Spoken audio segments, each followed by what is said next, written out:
All people in their lives strive for some dream or goal, for example, to become rich, influential, or to comprehend the truth and meaning of life. But some people are not like everyone else.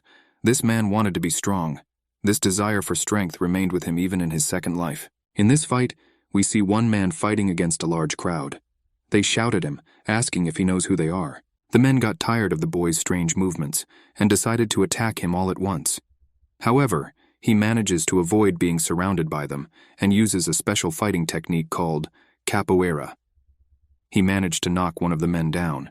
The remaining men decide to team up and attack him, thinking that he will not withstand their attack. But he surprises them with a series of kicks using basic Taekwondo techniques. One of the men insults him, calling him an insolent boy and telling him to prepare to die by an axe.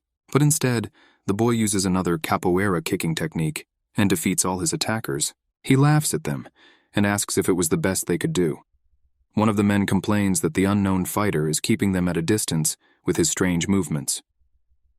The boy tells him to shut up and accuses them of starting the fight when he was just minding his own business. He attacks them again and warns them that they are all in big trouble. They are very scared and decide to run away because they think he is a demon. Their leader beats one of his own as he tries to escape and calls him a worthless man. The leader then tells the young man that his skills are just tricks and tricks, but he cannot defeat a real master with these dirty tricks. The leader explains that the strength of a true master depends on how he uses his inner energy. He wants to show the boy how it's done. So the leader attacks the boy and challenges him to try to block his movement with his monkey jumps. But the boy uses his boxing and cross-punching techniques and punches the leader right in the face. The young man asks the leader what he was talking about all this time. A boxing ring appears in his memory, where two boxers are fighting, and the audience applauds loudly and expresses their delight. The announcer announces that Master Perfect Kang Sang-hyuk is back with a powerful cross-counter, a punch that lands straight at challenger Daro Anteo Anto. Daro Anteo Anto is knocked out, and the commentator states that Master Perfect has won again, with a record of 432 victories and 18 defeats. They announce the champion's name, Kang Sang-hyuk. They wonder who can stop this incredible winning streak. The reporter congratulates Khan and says that he has overcome false news that his health is deteriorating. He defended his title again. The reporter asks that Khan mentioned in a previous interview that he had something to say. Tell me, after this match you will leave, is it true? Khan confirms this, saying that it is true. Kang then tells them that this match will be the last of his career. All the reporters are surprised and ask if there is a reason for this sudden decision. Another reporter wonders whether Khan's selection is related to rumors about his deteriorating health. Khan tells them it's true. When asked about his health problems, Khan explains that he has serious health problems. Champion Kang's manager, who is sitting next to him, asks the reporters to let him explain everything. The manager explains that long matches and intense training caused Khan's body to rapidly deteriorate. Reporters understand this, noting that Khan has been involved in the sport for 30 years and competes in very difficult mixed martial arts competitions.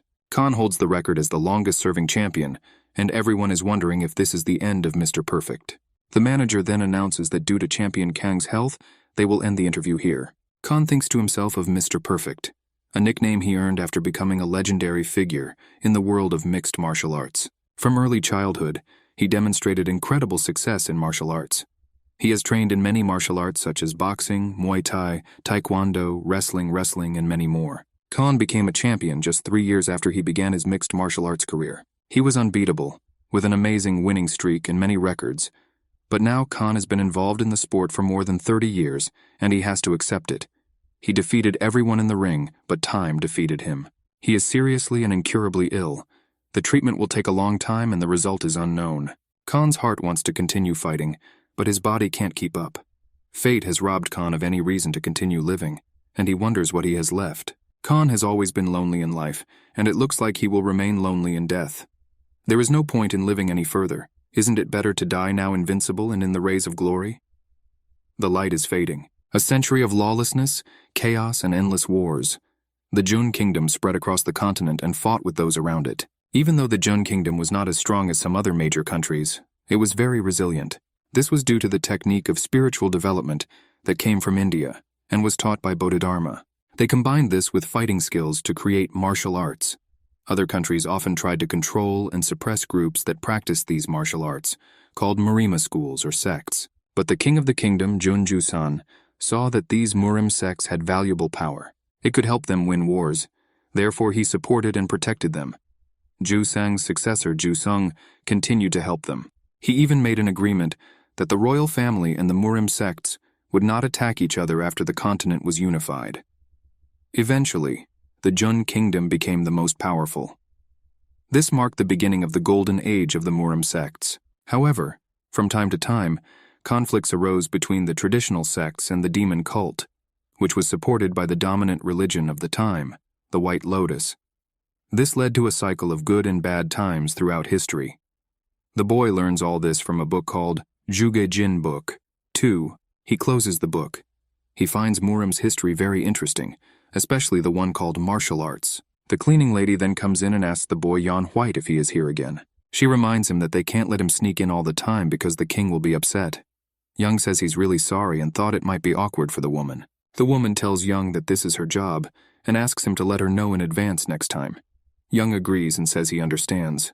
The woman asks Young where he's going now, and he says he's going to play again today. Young mentions that he might be back a little late.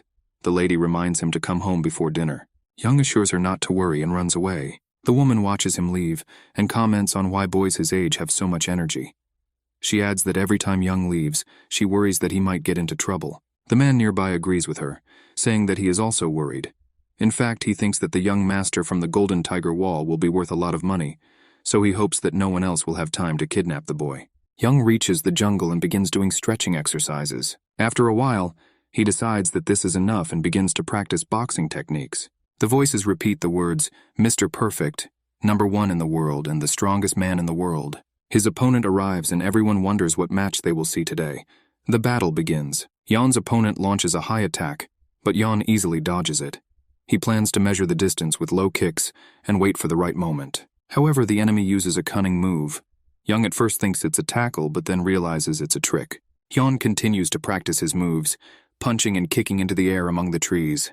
The man who has been watching Yan from afar wonders what Yan is doing alone. Young continues to train, and when he kicks the tree, it splits in two. Young is amazed by the incredible power of martial arts, especially considering that he is only 9 years old. In his thoughts, Young reflects that 9 years have passed since he was reborn. In this world of Murima, with memories of his past life, he wonders if this world is a dream or reality, and whether the person he was in the past is his true self, or who he is now. Young believes that he was lucky to be reborn in Murim, because in his previous life, he could not fulfill all his desires due to the laws and rules of decency that existed there. Murim is a universe where issues of life and death are resolved with the help of force. Nothing holds him back here. He will once again make a name for himself that will rock the world, this time with his modern martial arts. The man who was watching Yan is shocked and exclaims that it is impossible for a child to have such power. Young comes closer and notices that it looks like he had an observer. He then asks the man why he was secretly watching him, and he replies that the boy's father ordered him to monitor his son's safety. Yan then mentions that he thinks the man saw all of the training Yan did. The man apologizes for this. Young thinks to himself that the situation is not good. He is worried about what might happen if his father finds out about this. Young's father is the leader of the Golden Tiger Wall, one of the 10 largest business clans, with a lot of power in the Central Plains business scene. Although they rank last among these clans, they have a good reputation for their generosity and adherence to the dominant religion. Leader Yan Jaeho had 2 daughters from his only wife and a son named Yan White. Leader Jaeho asks his son Yan if it's true that he practices martial arts, which is practiced by bandits and rabble. Yan denies it, saying it wasn't him. However, his father gets angry and wonders if Yan would dare to lie. He tells Yan that he heard about him rolling on the floor and practicing punches and kicks. The father asks if this is the kind of martial arts that random street thugs use. Young responds by saying that these are advanced techniques that will soon be called by his name, and he learned them from a certain master. Dad tells Young that if he's going to lie, at least make it believable. Young is disappointed that his father didn't believe him. His father tells Yan to stop talking nonsense, and says that if Yan wants to study martial arts, he should do it like an aristocrat, not a beggar. He suggests finding Yan a good master, and even mentions the nearby Manhwa school. He asks if Young wants to become a novice there. Young refuses, saying he doesn't want to. He adds that the martial arts he learned are amazing and advanced, no worse than what they have. The father's anger flares when he demands an explanation from Young for his seemingly absurd position. He cannot understand this sudden change in Young, who has always been an obedient son. In response, Father states that he will send Yang to Mount Hua sect in 10 days and will not tolerate any objections. However, Yang has a proposal. He asks his father about the real reason he was sent to the Hua mountain sect. He suspects that his father has acquaintances. Yang proposes a bet. Father must find a martial artist from Mount Hua to come and fight him, and then the father will see that his son has nothing to learn at school. If Yan loses, he vows to obey his father's orders without question. On the other hand, if he emerges victorious, the father will not interfere with his studies. The father, with a sly smile, agrees to this bet, believing that he has caught his son in a trap. They give each other their word as men and seal the deal. But Young realizes that his father has more on his mind than meets the eye. The father notices Young's determination, but believes that there is no way Young can win. His opponent will be none other than the disciple of Ki Hyukdo, the first elder of the Hua mountain sect, known as the Plum Blossom Warrior. This fighter is very strong in battle, almost on par with a top-notch fighter. A girl attacks a boy, and there is not the slightest fear on her face, but only confidence in victory. Despite her efforts, the boy skillfully parries her attacks, calling them the Mount Hua cross block. She decided that she did not put in enough effort, and decides to make every effort. The girl uses the stab fighting technique, and the boy uses the 6-step sword. She decisively defeats him, and he praises her for getting stronger every day. He even suggests that it may soon become the first bud of Mount Hua. Grateful for his support, girlfriend Kang Yunhua promises to work even harder. Their teacher, watching from the sidelines, admires Yunhua's talent, his personality, and he briefly wonders what it would be like to have a daughter. Ki Hek-do, the Plum Blossom Warrior, the first elder of the Hua Mountain School, devoted his whole life to cultivating talents and did not find time for marriage and relationships. Hyukdo shares the news that an old friend has invited them to his home. Yunhua is very excited and asks if she can have sweets there. Hyukdo assures her that it won't be just sweets. There will be a lot of other delicious food. Yunhua's eyes light up as she wonders if there will be more dumplings. She is completely ready for this. Hyukdo chuckles and agrees that there will be dumplings, but also mentions that there is one condition. Hyukdo explains that his friend's son, around the same age as Yunhua, is learning some strange and low-grade martial arts. The friend is worried and wants Yunhua to teach his son a lesson and convince him to stop studying martial arts this time around. Hyukdo asks Yunhua if she can do it. Yunhua enthusiastically agrees, saying that he will teach him a lesson. Several days have passed, and the people at the Golden Tiger Wall training ground are discussing the upcoming battle with the Mount Hua sect disciple. Concerns arise about Yong's chances. It is rumored that his opponent is an aspiring martial artist from the Mount Hua sect. Young's father silently believes that Young needs a major setback to bring him to his senses. Hyukdo arrives with Yunhua and apologizes for the wait. Father Young asks if their accommodation was suitable last night. Hyukdo expresses gratitude for the hospitality. Yunhua also thanks Young's father for his hospitality. Young is outraged that he is being asked to fight a child. Young's father reminds him that he is a child too. The father suggests starting sparring, now that the introductions are complete. Hyukdo agrees and asks Father Yan to take a seat in the audience. He clarifies that since this is a competition, and not a fight to the death, the swords will be wooden. It is strictly forbidden to inflict serious injuries on the enemy. The moment one of them admits defeat or falls unconscious, the other will be declared the winner. Hyukdo assures that if they feel there is a risk of serious injury, they will stop the match immediately. Having established the rules, Hyukdo announces the start of the match between Yong Huitai and Kang Yunhua. Yunhua introduces herself as Mount Hua sect's 4th-ranked novice, Kang Yunhua. She explains that she will use the 6-sword combination technique. Hyun introduces himself as Yon Huitai and strikes a strange pose. Yunhua wonders about Young's strange posture and behavior. She believes that in a training match, it is customary to represent one's sect and martial art, and decides that her opponent is too arrogant. In response, Yunhua decides to try his best and win. Yan expects her attack. Yunhua uses his 6-sword combination technique, and Yan doesn't use anything. He just goes ahead. Yunhua, however, finds Young's approach pathetic, seeing him as a child without strategy or calculated movements.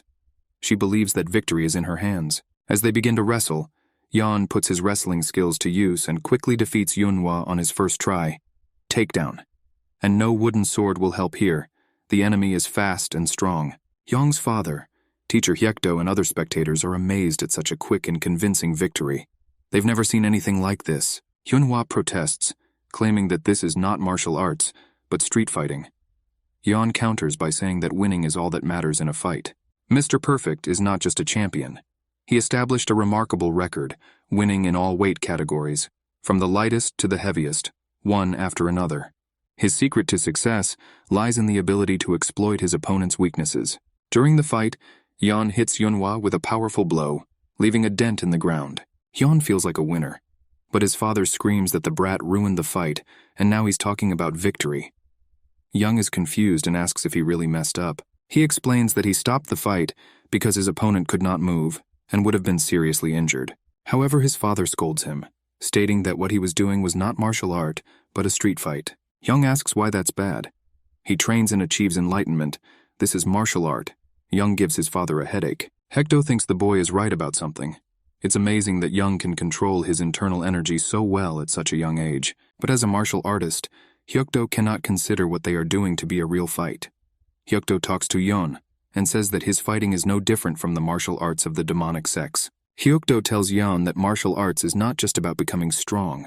They are also about being noble and improving your mind and body. But Yon asks Hyukdo, what is the difference between the invincible demon, a master of traditional martial arts, whose fame spread decades ago, and the king of eccentricity and nobility, who came from a demonic sect but fights nobly and honestly? This confuses Hyukdo, and he asks Yon what he just said. 80 years ago, there lived an experienced and respected martial artist named Invincible Demon Bang Seong, who was a member of an ordinary martial arts group. Later, he discovered the abyss of evil within himself. He learned some forbidden and evil ways of fighting and used them to kill many people. These forbidden paths were also in a secret book that talked about how to control your bad desires and become a better person. But Pansong misunderstood this, and this made his evil desires even worse. Thus, he became the greatest villain of his age. And the king of eccentricities and nobility, Pyok Yomwi, has always enjoyed people's love. He is the leader of a street group. He wants to become super strong in martial arts and become one of the top 100 martial artists. Strict laws reign in his group. Young asks Hyukdo if learning the rules of martial arts makes you normal. Hyukdo believes that Yan's words make sense. He wonders if he was unfair in his thoughts all this time. He believed that people who follow strange paths seek only power, while those who follow the right paths are aimed at self-improvement and maintaining honor. But now he's not so sure. Young is puzzled by how seriously Hyukdo is taking this. He assumes that everyone has their own likes and dislikes. Suddenly, Hyukdo receives enlightenment. A blue glow surrounds him. Someone congratulates him and says it's great for their martial arts group. But Hyukdo downplays it, saying it's not that big of a deal. He just realized that he still had to study and study if the boy could do it in a dispute. Young finds it a bit corny, like in teen mangas. He wonders how Hyukdo achieved enlightenment because of what he said. Hyun then asks Hyukdo that he won their sparring anyway, right? Hyukdo hesitates a bit but then agrees. Young excitedly tells his father that he won the bet. Father Young gets upset because he firmly believes in keeping promises. Hyukdo turns to Yeon and thanks him, saying that he gained enlightenment thanks to Yeon. Hyukdo then asks if Yeon is ready to fight him. Young gets a little annoyed and asks if this is really necessary, but his father scolds him, saying that this is a very rare opportunity. He tells Yong that he will be able to see the incredible martial arts of the Mount Hua sect up close. Hyukdo adds a condition, and says that if he is satisfied with their fight, he will reward Yeon. Young is surprised and asks what the reward is. Hyukdo explains that it appears that Yeon has only learned one specific technique, but if he is happy with their fight, he will help Yeon learn any other martial arts technique he wants. Young is excited and asks if Hyukdo will really help him learn any technique he chooses. Hyukdo confirms this, but says it depends on how their fight goes. Then Young adds something else. He asks what will happen if he defeats Hyukdo. Hyukdo deep down thinks that for a child who is not yet 10 years old, this is very self-confident. But he still agrees and adds that if Yeon defeats him, he will be indebted to Yeon. In his thoughts, Young realizes that this is a great opportunity. He can learn a new technique, and the powerful elder from the Hua Mountain sect owes him. He notices Yunhua and feels a little sorry for her. Hyukdo prepares to fight and asks Yeon if he is ready. Young takes an unusual pose and confirms it. The battle begins. Both fighters appear unusually still, unlike the previous match. The atmosphere became quite serious. Yeon admits that Hyukdo is truly a formidable martial artist, as he senses Hyukdo's inner strength and sees his aura. He decides that he must somehow get into close combat. Contemplating whether he should feign an attack and then retreat, Young concludes that such a half-hearted maneuver will not work.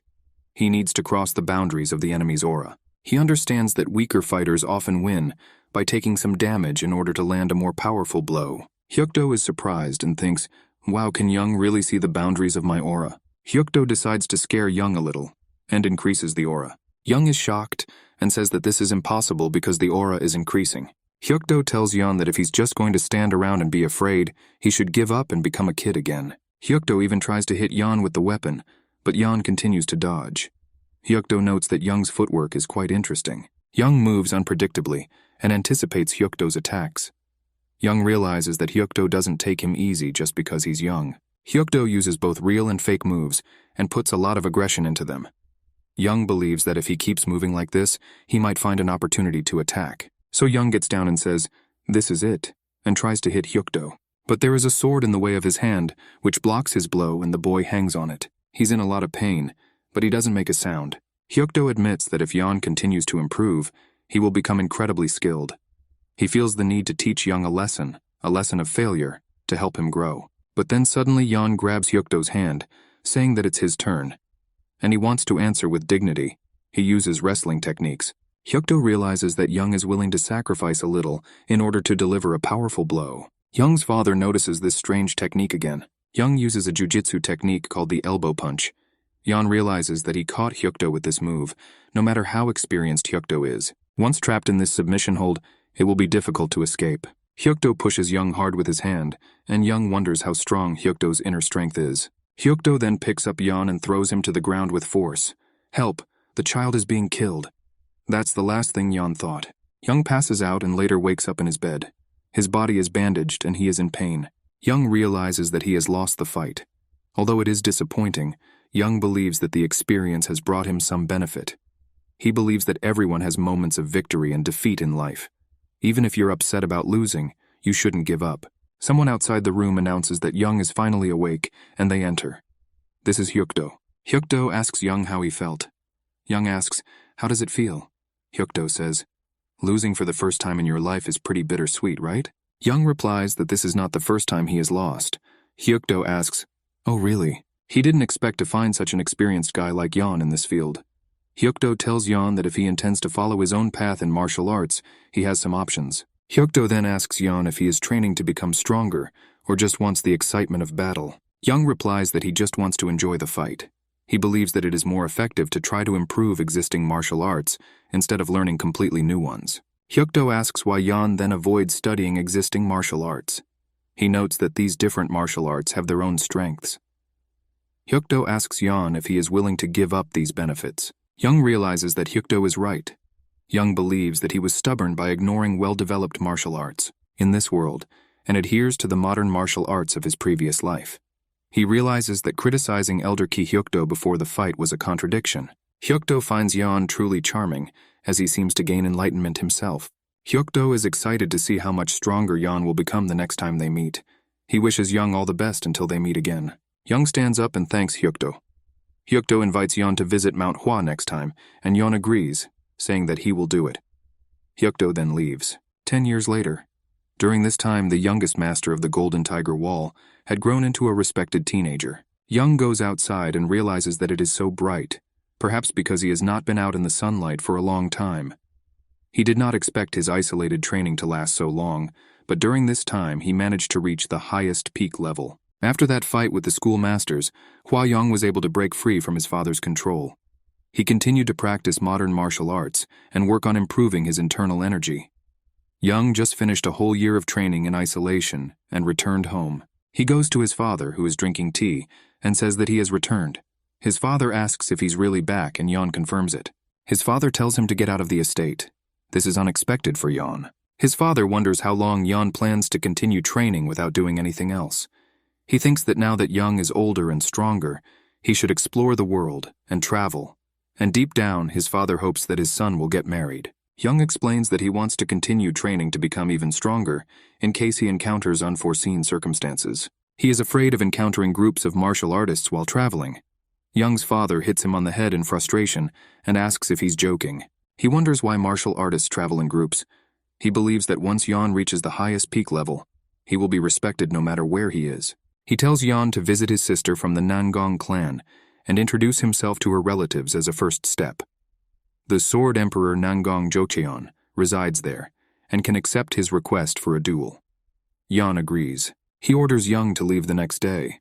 Young is surprised and asks if he really has to leave tomorrow. The next morning, Yan informs his family and everyone at the Golden Tiger Wall that they won't be able to see him for a while. He assures them that he will send updates from time to time. Everyone advises him not to forget to eat on time and, if necessary, to use a carrier pigeon. They ask him to take care of himself. Traveling around Jianghu is something that Yang has never tried in his previous life. There are many strong people in Murim, and they should wait for Yeon. He believes that he will soon become the strongest man in Murim. Yeon has a special glove that turns into a blade when he activates it. He was a little worried because he asked for this equipment himself, but it works fine. While in the forest, Young looks around and says that he has finally gone on the trip he dreamed of to Jinaga. Really quiet, and he has a thought. He decides to fly and flies high into the sky, wondering if he should go faster. When he reaches the entrance to the city, a long line of people is waiting for him. One man in line wonders why there is such a long line outside the small town.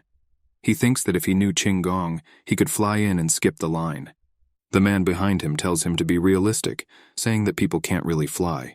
At that moment, they see Yang flying towards the entrance and landing on the ground. Yang notes that Qinggong is really useful and asks where he is. The man explains that it is one of the 3 largest cities in Henan province. Yang asks how to get to Anhui province, and the man advises him to go to Luoyang. He suggests that if Yang is not in a hurry, he should stay here for a while and enjoy a good meal at an inn that is known for its delicious dishes. The man suggests to Yang, "How about we give it a try?" Yang responds by saying that he will stay here today, and thanks the man for the information. The man expresses his gratitude to Yan for showing them the amazing sight. 2 men nearby ask each other if they saw this. One of them confirms this, saying that it is quite obvious from what Young is wearing. The man tells the other that their leader will really like this. In a tavern, 3 men chat while enjoying their meal. One of them asks the others if they have heard of someone called the Tyrant in Phantom Armor, King Mu Ki-yun. The second man replies, "Of course, Mu is one of the top 100 martial artists." The first person agrees and asks if they know about Ku. He explains that the Phantom Armor Tyrant King's disciple must visit the Nangong clan. The third person asks about the purpose of the visit. The first person reveals that the Phantom Armor Tyrant King owes a huge debt to the Sword Emperor, Sir Nangong Jucheon.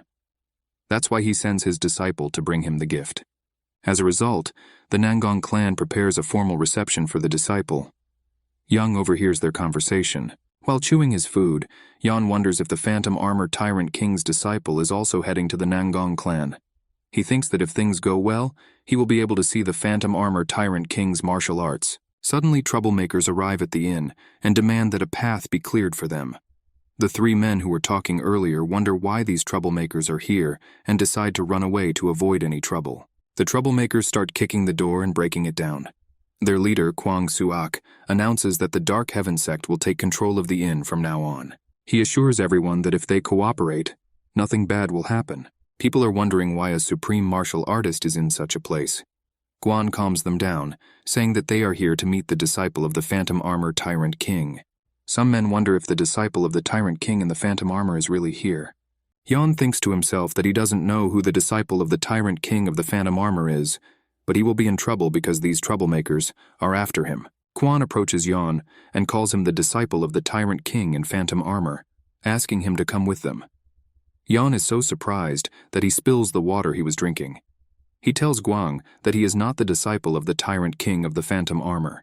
Quan insists that Yan shouldn't pretend not to know and says that it would be stupid not to recognize him in that armor. Quan convinces Yan not to worry, promising to spare his life if he gives up the gift meant for the Nangong clan. Quan thinks to himself that by taking the elixir of Heaven's Ascension, a gift that Yan possesses, he will reach the level of Supreme Peak.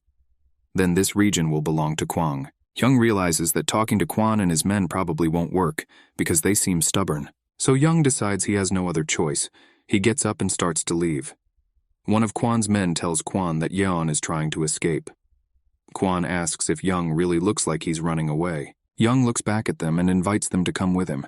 They find themselves in a place among the trees. Quan tells Yan that it is not too late and asks him to give the elixir of ascension to heaven. Yan yells at Quan to shut up and insists that he is not the disciple of the Tyrant King of the Phantom Armor and attacks. This angers Quan, and he asks Young if he even knows who he is dealing with. Quan threatens to kill Yan because it seems like Yan wants to die. Quan attacks Yan with all his might, telling him to die. But Yeon manages to dodge the attack and counters with a powerful blow using the spin kick. Back elbow technique. Kwon is thrown into a tree, breaking it on impact. Kwon's men are shocked and wonder how Yeon could send a supreme martial artist flying with just one blow. Young yells at Kwon's men and asks what they are looking at. He warns them that they are in trouble too. The men start screaming at each other, telling each other to run away because they think the Tyrant King's disciple in the phantom armor is causing chaos. The next day, the two men are talking again at the hotel.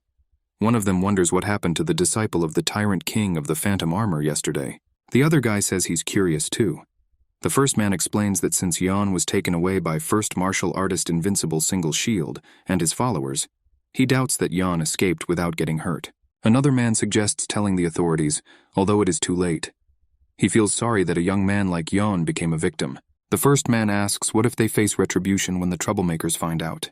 They may get hurt if they find themselves in such a situation. Suddenly a man enters the hotel and shouts, "Big news." The men ask him what happened, and he informs them that the invincible Solitary Shield and his group were defeated by the disciple of the Tyrant King of the Phantom Armor. The man adds that what is even more amazing is that they are all alive, but their energy has been destroyed. People wonder if this is even possible. Another man says it's impressive to be able to stop criminals without killing them. Yeon is truly the young dragon, the dragon who represents honor and justice. People rejoice at the appearance of this knightly dragon. Some people think that this means that the elixir of heaven's ascension is still in the possession of the disciple king, which will be great news for Chief Sa Tai-chek. Young expresses disappointment. He can't believe that such weak people are causing problems in such a dangerous place as Murim. Kwon and his men turned out to be much weaker than Young expected. However, Yeon is sure that supreme martial artists or incredible people must be somewhere in Murim. You never know. The child and the old man whom Young accidentally met on the road could be the cause of the problem in this world filled with violence. Well, Young thinks, but not the worthless and weak ones he contacted yesterday. Young notices something and sighs. He tells whoever is hiding to come out now. The men hiding behind the trees note that Young is much younger than they expected. Another says Yeon looks fragile and weak. Young asks them who they are. One of the men asks Yeon if he has anything healthy. He asks if Yeon is willing to share it with people as pathetic and weak as them. Their leader arrives and addresses Yeon as the disciple of the Tyrant King of the Phantom Armor. Yeon gets very annoyed and tells them that he already said that he is not the disciple of the Tyrant King of the Phantom Armor. The leader tells Yeon that there is always someone better and then attacks him. He suggests that Yeon try to use his ridiculous technique to defend against the attack. However, Young responds by punching the leader hard in the face and throwing him to the ground. Yeon looks back at the leader's followers, and they all act scared, lying on the ground as if they were injured to avoid being attacked by Yeon. Yeon thinks he doesn't need to spare their lives, but since he already destroyed their energy sources, they probably won't be able to take revenge. Yeon then muses that now that he has become a martial artist, he will not be able to avoid shedding blood. Meanwhile, somewhere a village is burning. A man who sits on his knees and cries begs for someone to save his life, mentioning that he has a wife and children. However, the other man refuses and attacks, killing him.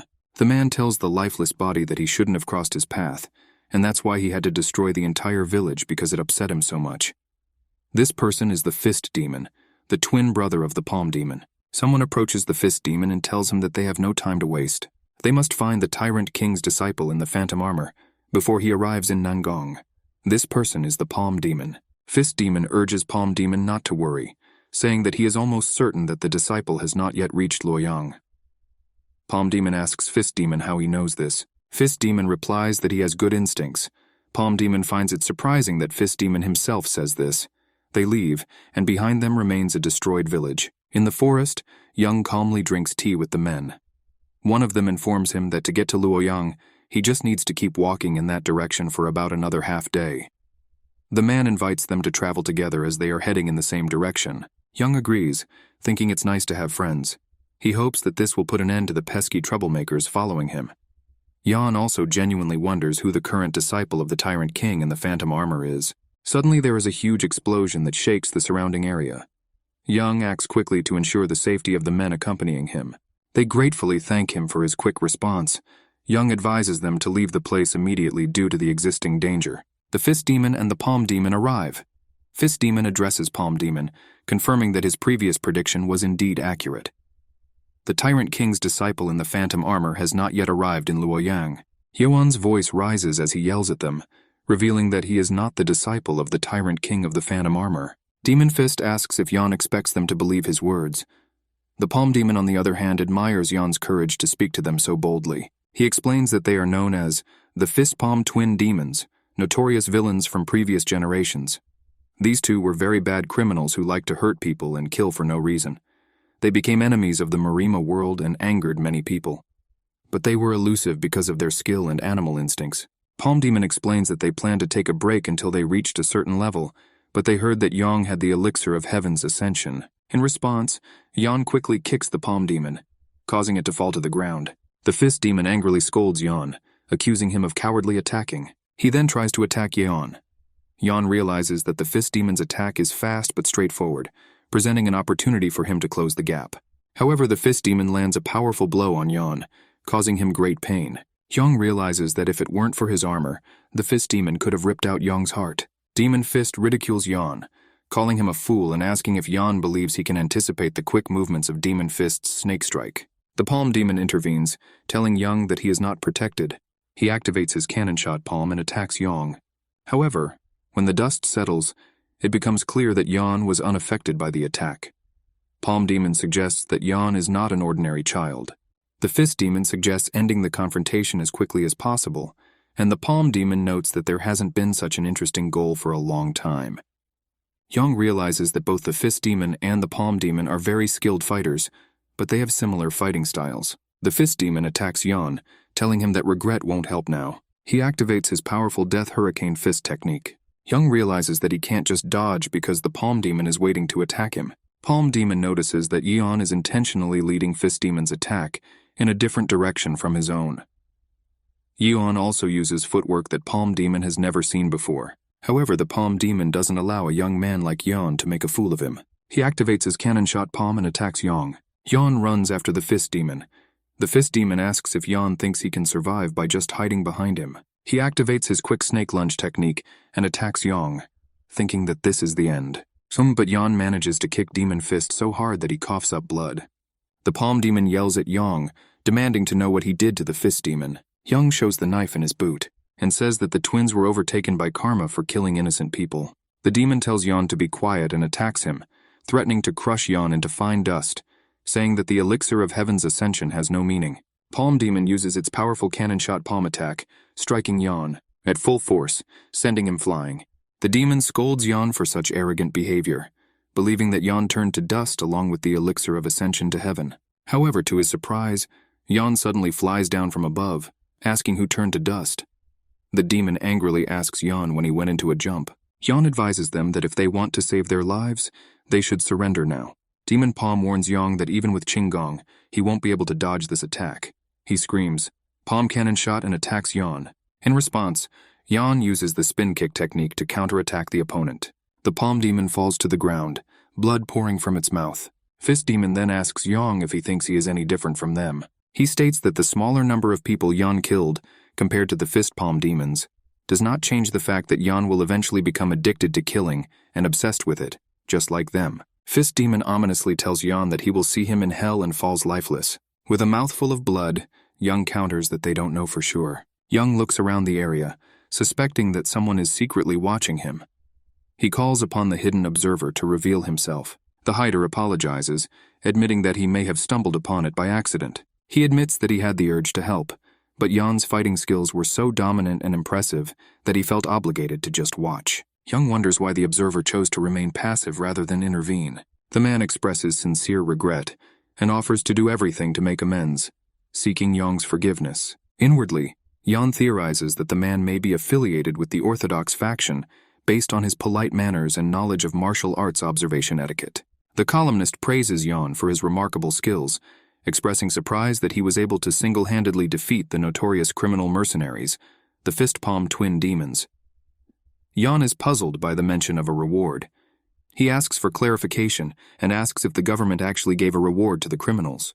The man confirms this, explaining that despite all efforts, the authorities were unable to apprehend these criminals and bring them to justice. Yang asks the man if he remembers saying he would do whatever Yang asked. He tells the man that in that case he should go and report this to the government. Luoyang first. The man gratefully grabs Yang's hand and thanks him for his forgiveness. He introduces himself as Yoon Tae-ho and promises to inform the government about what happened.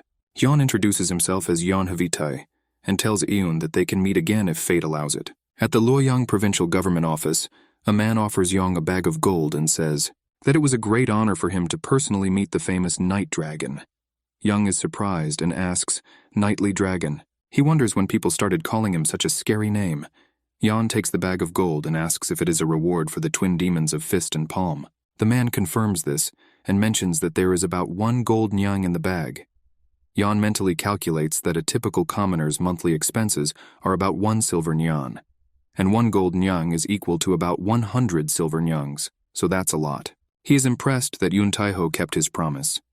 As Yeong leaves, he reflects on his expectations for wuxia stories, which feature the ancient Ming dynasty and often mention buildings. However, he is surprised to discover that this world is completely different. He had never heard of the Jun Kingdom's attempt to unify the Central Plain. This world is more developed and civilized than he imagined. While taking a bath, Yeong expresses satisfaction that he has found a technique that combines charm and magic, which is what he was looking for. He notes that the place is more like a fantasy world than the wuxia world he expected. Yeong expects that he will learn more as he travels through this world. At night, while Yeong is sleeping, someone enters his room and is looking for something. He checks to see if Yeong is sleeping. The man gets upset, muttering that it definitely happened here. He wonders where Yeong hid it. Yeong suddenly spoke up, advising the man not to steal. With skillful precision, Yeong blocks a person's acupuncture points. The person cannot move his body. Yeong asks him if he found what he was looking for, and Yoon Tae-ho addresses him. Yoon Tae-ho is surprised and asks how Yeong knew it was him. Yeong responds by saying that he knew it from the moment Eun put the tracking scent on him when they shook hands earlier. Yeon informs Eun that he must be mistaken in thinking that Yeon is the disciple of the Tyrant King Phantom Armor. Yeon changes the subject, telling Eun that now that he caught him red-handed, his life is in Yeon's hands. Yeon offers Eun a choice. He can either face death at Yeon's hands or reveal his true identity. Eun taunts Yeon, wondering if Yeon, the Night Dragon, will harm him. He asks if Yeong thinks it will scare him. Yeong warns Eun that he still doesn't seem to understand the gravity of his situation. He asks if Eun thinks that Yeong is incapable of resorting to torture. Yeong then explains that he's giving Eun a chance right now. Eun is now very scared, and asks if Yeon is really the Dragon Knight of the Orthodox sect, and questions how he could engage in such activities. Yeon denies these rumors, explaining that it is a coincidence that the people who attacked him were all villains. Yeong tells Eun that he will now bring the scissors to begin the torture. Eun begs Yeon not to torture him, saying that he will do as Yeon says. Yeong decides to take off Eun's mask first. Eun asks him to wait a minute, but Yeong continues and takes off his mask. To Yeon's surprise, he discovers that Eun is a woman under the mask. This discovery shocks him. The woman asks if Yeon has any complaints about her real identity. Yeon reflects on how the handsome guy he met in the wuxia novel turned out to be a woman. Yeong thinks about what to do next. The woman, fearing that Yeon might kill her or put her in jail, decides that she should take action. She asks Yeong if he knows who she is. Yeong asks about her identity, and she reveals that her mother is the leader of the Hao clan. Yeon bursts out laughing, finding what the woman said incredibly absurd. He wonders why she was pretending to be a member of one of the 3 great clans of Loyang. The woman angrily protests that she is serious, and insists that her mother is indeed the leader of the Hao clan. She warns Yeong that if he tries to harm her, she will kill him. Yeong reassures her, saying that he believes her. The woman is surprised and asks if he sincerely trusts her. Yeon explains that normally in such a situation no one would impersonate the young leader of the Hao clan. If she really is the clan leader's daughter, then what she did was a mistake. The woman asks what Yeong means by mistake. Yeon informs her that thanks to her actions, he now has something he can use to control the situation over the Hao clan. Luoyang Pavilion is one of the 3 most famous buildings in Luoyang. It is known as a brothel, but what made it famous was a special wine called magic wine. Many influential and famous people visited this place. However, there is a secret of Luoyang Pavilion that only a few know about. It serves as the headquarters of the Hao clan. Yeon enters Luoyang Pavilion with this woman. Hao clan leader Yoon Seol-hyun greets Yeong. Yeon expresses admiration for Seol-hyun's composure, even though her own daughter is being held hostage. Seol-hyun asks Yeong if he is threatening her at this point. Yeong suggests they stop acting and be honest with each other. He asks Seol-hyun if she expected him to grab her daughter. Seol-hyun asks why Yeong thinks that. Yeon explains that her daughter Yoon Bi-hwa has been a kleptomaniac since childhood, but this was the first time she had stolen so boldly. Yeon tells Seol-hyun that it wouldn't make sense if the clan leader didn't know about it. He explains that Biwa was able to hide, while the villains were chasing him because she had people from the Hao clan helping her there.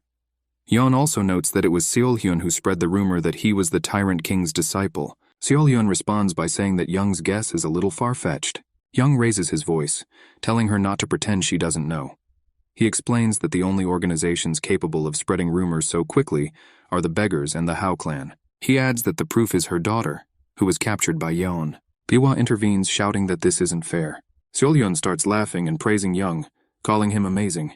She recognizes that Yeon, a descendant of the Golden Tiger Wall, has exceptional abilities. Young realizes that Seol-hyun has figured out his past and is annoyed by how she is spreading false information about him. He asks Seol-hyun how she plans to compensate him for this. Seol-hyun asks Yeon if he wonders why she did such things. Young replies that of course he's curious, but he doesn't want to get into more trouble. He tells Seol-hyun that if she compensates for the losses he suffered, he will act as if it never happened. Seol-hyun comments that Young acts like the leader of the Golden Tiger Wall and praises his speaking skills. She asks him what he wants. Yeon explains his two requests. First, if the Golden Tiger Wall asks for help from the Hao clan, they must provide assistance at least once. Secondly, Young asks for the Azure Wolf Tablet. Seol-hyun gets angry and asks if Young thinks she's stupid. She believes these conditions are too complex to compensate. Young counters by saying that the Hao clan caused him 3 significant losses. First, they spread false rumors, causing many people to chase him. Secondly, it strained his relationship with the Tyrant King of the Phantom Armor, one of the top 100 martial artists. The latest loss occurred when her daughter tried to steal from Yeon in his room. Seol-hyun gets angry and wonders how a young man like Yeon, an outstanding martial artist, can radiate so much pressure and bloodlust. She realizes that the information about Yeon was wrong from the beginning. Although Seol-hyun is just at the beginning of her peak, she didn't expect someone Yeon's age to be so formidable. She admits her mistake and says that she should have found out about Yeon's level before taking any action.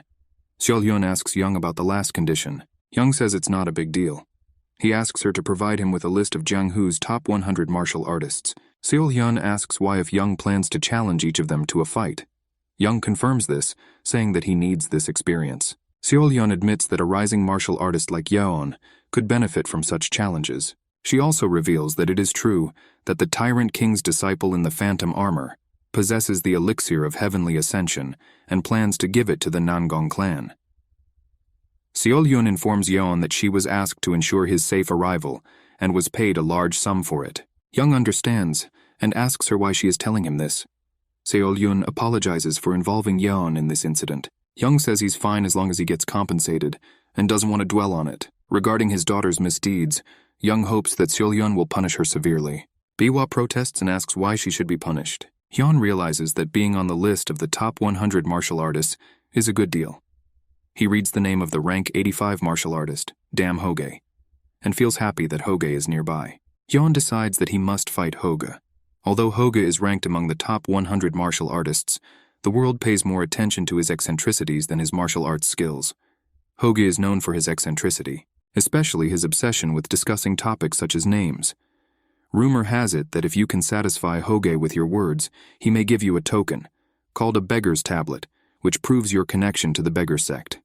However, no one ever received this plaque. Yeon greets Hoge and introduces himself as Yeon Hwitae, a newcomer to the Murim world. He pays homage to Dame Hoge of the beggar sect. Hoge asks Young if he came to share interesting stories with him. Young confirms this and claims that he knows many stories that Hoge has never heard of before. Hoge boasts that he has heard most of the stories in the world, but is intrigued by the prospect of hearing something new. However, he warns that if Young's stories turn out to be ordinary, he will punish him. Feeling the pressure, Young realizes that Hoge is an incredibly skilled martial artist. He ponders what stories he should use to entice Hoge. Young gets excited thinking about sharing stories about wuxia and offers to continue their conversation at the hotel. Hoge insists that he won't drink with Young until he recognizes him as a real guy. Narrator. Later, they find themselves in a cozy hotel. Hoge, eager to hear the continuation of the monkey story, questions Yeon's abrupt pause. Yeon playfully teases Hoge, telling him there is more to the story and urging him to enjoy the delicious food. Hoge, losing patience, demands that Young continue the story. Young is secretly pleased. His strategy seems to be working. He understands that any martial artist would love the famous story of Journey to the West. He debates whether to ask for sparring in exchange for this story. With a mischievous grin, Jan finally asks the question. Hoge firmly states that for such a short story, sharing the beggar sign, the symbol of the beggar sect, is out of the question. Young reassures him by mentioning that he has a treasure trove of fascinating stories that he has yet to tell. Meanwhile, at the next table, a man invites a lady to join him at the table, while the lady resists. The lady asks him to release her, and asks about his behavior, expressing obvious disinterest. Sitting with him, Jan sighs, realizing that situations like this are common in wuxia tales, men hitting on women while drunk, just like in their previous life. The man continues to boast about his identity, claiming to be the young leader of the Shintai sect. He insists that the lady should feel flattered that he has shown interest in her. Young can't help but intervene, chastising the man for his pathetic behavior. Angry, the man warns Young, asking if he's looking for trouble. Suddenly, the lady takes matters into her own hands and slaps the man. Furious, he demands to know if she knows who he is. In response, the lady reminds him that he claimed to be the young leader of the Shintai sect and delivers another loud slap, calling him an immature and spoiled brat. The leader of Shintai's group called the woman rudely and drew his sword. Leader's followers insult woman. The woman asks them who made her sit with the leader even when she said no. She calls them all bad people. The leader tries to hit the woman with his sword, so a woman defends herself from an attack. Hoge tells Jan that he doesn't think this woman is weak at all. Jan feels like he's seen things like this before. Scoundrels harass women and get punched in the face. The leader, whose attack is blocked, wonders why the woman is so strong. The man in the back tells the leader to stop waiting and just get rid of her quickly, but this man is kicked and he falls. Hoge stands over him and says he can't believe two grown men are attacking a woman. Hoge tells them that they should regret what they did. The fallen man yells at Hoge and tells him to stay out of it. Hoge throws another person from the leader's group into the air, and he collides with their leader, causing them both to fall to the ground. The fallen man yells at Hoge again, saying that he not only hit their young leader, but also knocked out his friend. The man tells Hoge that he made a big mistake and asks if he thinks the Shintai sect will let him get away with it. Hoge replies that they are the ones who made a big mistake and wonders if they will know who the woman is, even after seeing the design on her iron fan. She is a direct descendant of the Zhuge clan, Zhuge Manhwa. The man gets scared and asks for confirmation. Did he really say Zhuge clan? The Manhwa woman asks Hoge how he could recognize her after seeing the pattern on her iron fan. Hoge says that the elder of the beggar ladies sect Hoge has no problem finding out. Manhwa greets Hoge and says it's nice to meet him, addressing him as Sir Dame Hoge. She says her name is Zhuge Manhwa and she is new to traveling Murim. She mentions that she has heard about Hoge and his excellent reputation. Hoge tells her not to worry about it as it's not that impressive. Manhwa expresses his gratitude to Hoge for his help. Hoge asks her why she is traveling alone if she knows martial arts. He is concerned that if she were to face a very experienced martial artist, she might be in trouble. Manhwa explains that although the Zhuge clan is not known for their martial arts skills, they excel in traps, devices, and academia. They also practice various types of magic. She mentions that if she meets a martial artist she can't handle, she will be able to summon a hungry golem, which is only taught to the direct descendants of the clan. Depending on the situation, she can also use space control magic. Young realizes that Manhwa is skilled in magic and even knows summoning magic. He's thinking about teaching himself if he ever gets the chance. Young asks if one of these people claimed to be the young leader of the Shintai sect. Hoge wants to know why Young is asking and if he is worried. Young responds by asking why he would worry. Hoge chuckles and admits that he may have made a mistake. He assures Young that the Zhuge clan, one of the 5 great clans, will not be afraid of a small sect like Shintai. Hoge informs Young that, as a direct descendant of one of the 10 largest trading clans, Golden Tiger Wall, Yan has nothing to worry about either. Manhwa excitedly asks Yan if he is the son of the leader of the Golden Tiger Wall. Yan privately believes that all the female character types found in wuxia stories are present here. He wonders if this place is the real world of Murim or just a virtual one. If it's virtual, then are all the people he's met and talked to fake too? Hoji notices Young's behavior and asks what happened. Young smiles and says that if the cliché still happens, he should deal with it.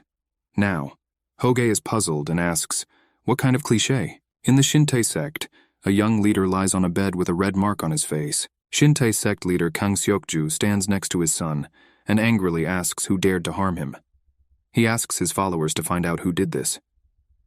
The man explains that the young leader was relaxing at the hotel when this happened. Seokju is surprised and asks, at the hotel? Who is guilty? The man tells him that it was a woman, presumably from the Zhuge clan. an old man who seems to be from the beggar sect, and an unknown young man. Seokju is worried because he knows that the Juga clan is one of the 5 most powerful clans, and the beggar sect is also involved. He clenched his teeth, wondering what to do in this situation. Seokju decides that they must retaliate since the young leader of their sect was attacked. However, he realizes that the Shintai sect is not strong enough to fight both Juge and the Juge clan and beggar sect. Seokju asks the man about the last person involved, but he doesn't know all the information. He says that it looks like this man, Yon, met Juge for the first time. The man adds that it seems like he just recently met a member of the beggar sect. Hearing this, Seokju smirks, thinking that the last person must not be that important. Seokju orders the man to find the last person and bring him here. However, the man hesitates and suggests that he deal with this person first before taking action. Seokju disagrees, stating that even if a person has connections, he is still a better choice than the other 2. Since they do not know each other well, it will not be easy for them to interfere in their affairs. Seokju firmly orders the man to bring this guy here immediately and asks if he understands. Additionally, Seokju informs his man that if Young resists, he should beat him severely. Suddenly they are attacked with rocks, and Seokju and his man wonder what it is. In the midst of the chaos, Yon appears and delivers a powerful blow to the man's face. This action enrages all of Seokju's people, who demand to know how Yon dares to cause trouble in this place. They try to attack Yon, warning him that he won't be able to leave here alive. In the midst of the confrontation, Young thinks to himself that clichés are best when they are subverted. Yon operates using his martial arts techniques, first with a left hook, and then with a right hook, which allows him to strike and defeat all of Seokju's men. These people come towards him with swords, threatening to kill him. Young's body is filled with internal energy that he cultivates, capable of delivering even a standard blow. Incredibly destructive. When this internal energy is channeled by a supreme martial artist like Yon, it becomes as powerful as a cannon. With just one blow, Yon sends all of Seokju's men back. Seokju arrives on the scene brandishing his sword. He questions Yon about the chaos he unleashed on his territory and asks whether the First Blood sect instigated Yon's actions. Seokju then attacks Young with his sword. Yon defends himself from the attack using his glove. Seokju notices Young's unique glove and comments on it. He then launches another attack, inviting Yon to block it. Seokju uses a technique called Blood Demon Crane Kick and stabs Yon. However, Young skillfully dodges the attack and counters with a powerful roundhouse kick. This causes Seokju to crash into a wall. Seokju realizes that Young destroyed his energy core with a simple kick. He demands to know who Yon is. Young doesn't answer Seokju's question and instead looks the other way. Annoyed, Seokju calls out to Yon, asking if he's ignoring him. He orders Young to stop right there. However, Young's attention is drawn to a painting in the room. He notes that he can't tell if they're creative or not, and questions Seokju about why he hid the money vault behind such an obvious painting in his room. Seokju grinds his teeth in frustration. A series of attacks by an unknown man begin, targeting various sects, starting with the Shintai sect. This unknown guy who single-handedly defeated all the sects and easily took their hidden gold. Among the things he took were secret books containing records of terrible crimes and smuggling. These recordings were reported to the government. All the sects that were attacked, including the Shintai sect, suffered despite things going well before. People began to call this unknown man the divine thief with a knight's fist, because he was like a good thief who used his fists. It doesn't matter. But it is said that rumors about this divine knight fist were spread by the Hao clan and the beggar sect. Seolyeon thought that this might be enough to pay off her debt to Yong Huitai. After the rumors about the knight fist divine thief died down, something happened. Yeon asks Lady Manhwa why she is following them, and she says that it seems funny. Yeon wonders why Manhwa is acting like a child, and tells her that he is going to spar with Sir Dame Hogue soon, so she should leave. Manhwa then asks, maybe it's not official, but since it's still sparring, isn't it, Yeon? Do you need a witness for this? She says that as a direct descendant of the Juga clan, she is more than worthy of being a second. Manhwa thinks to himself that he can't miss something so interesting. Hogue agrees, and mentions that the witness being a direct descendant of the Juga clan would be a good idea. Young interrupts, asking Hogue to wait a little. He explains that since this is informal sparring, there is no need to show off your martial arts skills to others. Privately, he decides not to let Manhwa have his way. Hogue agrees that Yeon's point also makes sense. Manhwa mentally calls Yeon a stupid man, and wonders how he dares to use strategies against the Juga clan. She then asks Hogue if he knows someone named Gu Jiam. Hogue confirms that he knows about him, mentioning that Gu Jiam was the first storyteller to receive an audience with the emperor. Manhwa tells Hoge that the Juga clan is well acquainted with Gu Jiam. She offers to arrange a meeting between Hoge and Gu Jiam if he is interested. Hoge expresses his interest and appreciates the kindness of the Juga clan. Manhwa then asks Hoge if this means he will allow her to witness their fight. Hoge confirms and assures her that she can watch as much as she wants. Manhwa thanks Hoge and looks at Yeon with a satisfied smile as if she had won. Yeon's expression shows his confusion about Manhwa's behavior. Either way, both Young and Hoge prepare to spar. Hoge informs Yeon that he uses a staff in his martial arts, called the dog-beating technique, which can only be learned by a sect leader or successor. Hoge then asks Yeon about the martial arts of the famous Dragon Knight. Yeon takes time to think about what name he should give to his martial art. He remembers thinking about one thing when he was young and fighting with a beggar. Yeon responds to Hoge by saying that the martial arts he uses are called boxing techniques. He explains that, as the name suggests, combat primarily uses the fist. It is known to be fast and powerful. He adds that this martial art has been developed for a long time in another country, and its effectiveness depends on how a person interprets it. He reveals that the move he uses was actually created by himself. Hoge comments that it is a simple name, but such a martial art may be even scarier than it seems. He confirms that he is ready and asks Young if he is ready too. Young assures him that he is ready too. Manhwa suggests that, as a member of the Juga clan, she will witness their quarrel. She explains that the winner will be determined when one of them gives up or faints. She emphasizes that any actions intended to cause serious harm are not tolerated, and attacks that could endanger the life of another person should be avoided. She suggests they start sparring. Hoge takes a certain stance, and Young tries to attack him. Young thinks to himself that he will finally meet one of the top 100 martial artists in the world, Murim. He hadn't been this excited for a long time.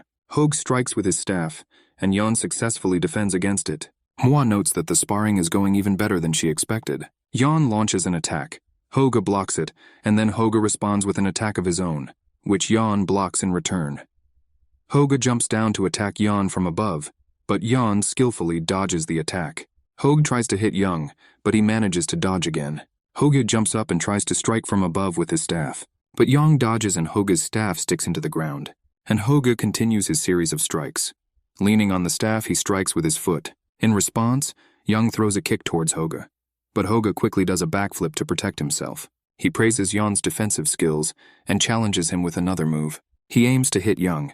Yeon quickly moves to get behind Hoge and assures him that he won't be an easy target. Hoge wonders how Yeon managed to move so quickly. Yeon stabs Hoge. Hoge responds with a technique called Phoenix Flight, and Young uses his box. Hoge's uppercut technique. Hoge is thrown back, but manages to hold onto his staff to avoid falling. He then uses his staff to kick Yeon. The blow sends Young flying into the air. Hoge uses his Iron Dragon Tail Slash technique. This led to a powerful explosion. Hwa was left speechless by the intense display of skills. Lying on the ground, Young realizes that Hoge's staff has a long range, giving him a great advantage. However, if Yeon is able to close the distance between them, Hoge may not be able to use his full power. Hoge wonders if Young's boxing technique is capable of all this. He then asks if Young wants to continue the fight. Young answers firmly, saying that he just finished warming up. Manhwa notes that although Young claims to be stretching, he is clearly tired. Although Yeon may have more internal energy than Dame Hoge, the difference in experience makes a big difference, making it seem like Yeon is losing the battle. Undeterred, Hoge invites Young to continue. Young rushes at Hoge with all his might to close the distance as much as possible. Hoge comments that Yeon's movements are quite simple. He attacks Young with his staff, but Young senses that this is a trick and Hoge is aiming somewhere. Having guessed it in time, Young manages to block Hoge's attack. This surprises Hoge, who tries to attack again, this time without fainting. So Young manages to dodge the attack, and getting closer to Hoge strikes. Hoge flies away from the kick, but once in the air, Hoge gracefully spins in the air and lands back on the ground. He expresses his surprise, noting that Young quickly adapted to his feints. Just a minute ago, Young seemed confused, but he quickly came to his senses and prepared for a new attack. Hoge congratulated Yeon for a great fight. He said that his blood was boiling and he would do everything in his power. Yeon admits that he has no experience fighting Murim yet. He believes that while winning is important, personal growth is even more important. Young decides to continue the close combat and wait for the right moment to use his boxing. Hoge launches an attack on Young using his Heavenly Flower Staff technique and the surrounding storm. Although Young tries to dodge, he ends up receiving a series of blows to his body and chest. Young lets out a scream. Mentally, he realizes that this is the fight he was looking for in his previous life. This battle awakens his forgotten warrior instincts. For Young, this is not just pleasure. He feels a rush of adrenaline. With determination, Young looks at Hogue and declares that he has caught him. He launches an attack on Hogue. However, Hogue believes that Young is being reckless. Even though Young has a lot of internal energy, he is still inexperienced in combat. Young continues to attack Hogue, but Hogue manages to dodge all of Young's attacks. Young then uses his backhand kickboxing technique to try and hit Hogue. Energy exists. Everyone has it, but it's usually very weak, so most people don't even know it exists. However, the stronger a martial artist is, the stronger and more noticeable his own energy becomes. And the more experienced a person is, the better he can sense the energy of others. Young White ended up unintentionally putting all his energy into a right hook during the fight. This turned an ordinary feint into a perfect one. Because of this, Hogue had to sit on the ground. He asks Young what trick he used.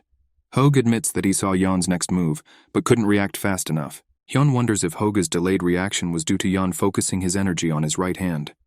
Young tells Hogue that it looks like their battle is over.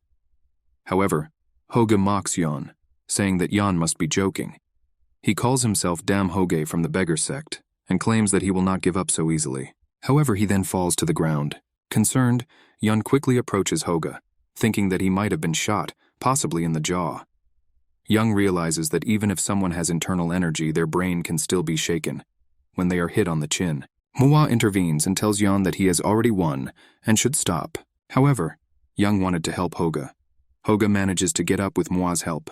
The idea of using energy to create a convincing feint, a kind of misdirection, is amazing. As Muah helps Hogue leave, he asks Young how he could be so cruel to an old man like him. Hogue notes that young people these days do not respect their elders. Young responds by asking if they sparred to improve themselves, and suggests that Hogue hasn't given his all yet. Hogue questions Young about how he didn't try his best either, right? He mentions that despite his appearance, he is actually an elder of the beggar sect, and has access to a lot of information. But none of the information about Yona was accurate. Hogue feels like he needs to talk to the person who collected this information, and maybe give him a good scolding. Hogue is puzzled by the incorrect details, such as uses dance-like movements and martial arts based on kicking. He can't understand how all this information can be so wrong. Young clears his throat and comments that it was a good fight anyway. Hogue reminds Young of the promise they made. Young decides it's time to say goodbye now that the sparring is over, and bids farewell to Lady Muah. Muah is upset that Young is ignoring her. She tells Hogue that she is going to contact Sir Gujiam and asks Hogue if there are any stories he would like to hear. Hogue replies in the affirmative, saying that he would like to hear quite a few stories. Muah asks if everything is okay. Young notices that Muah is very persistent.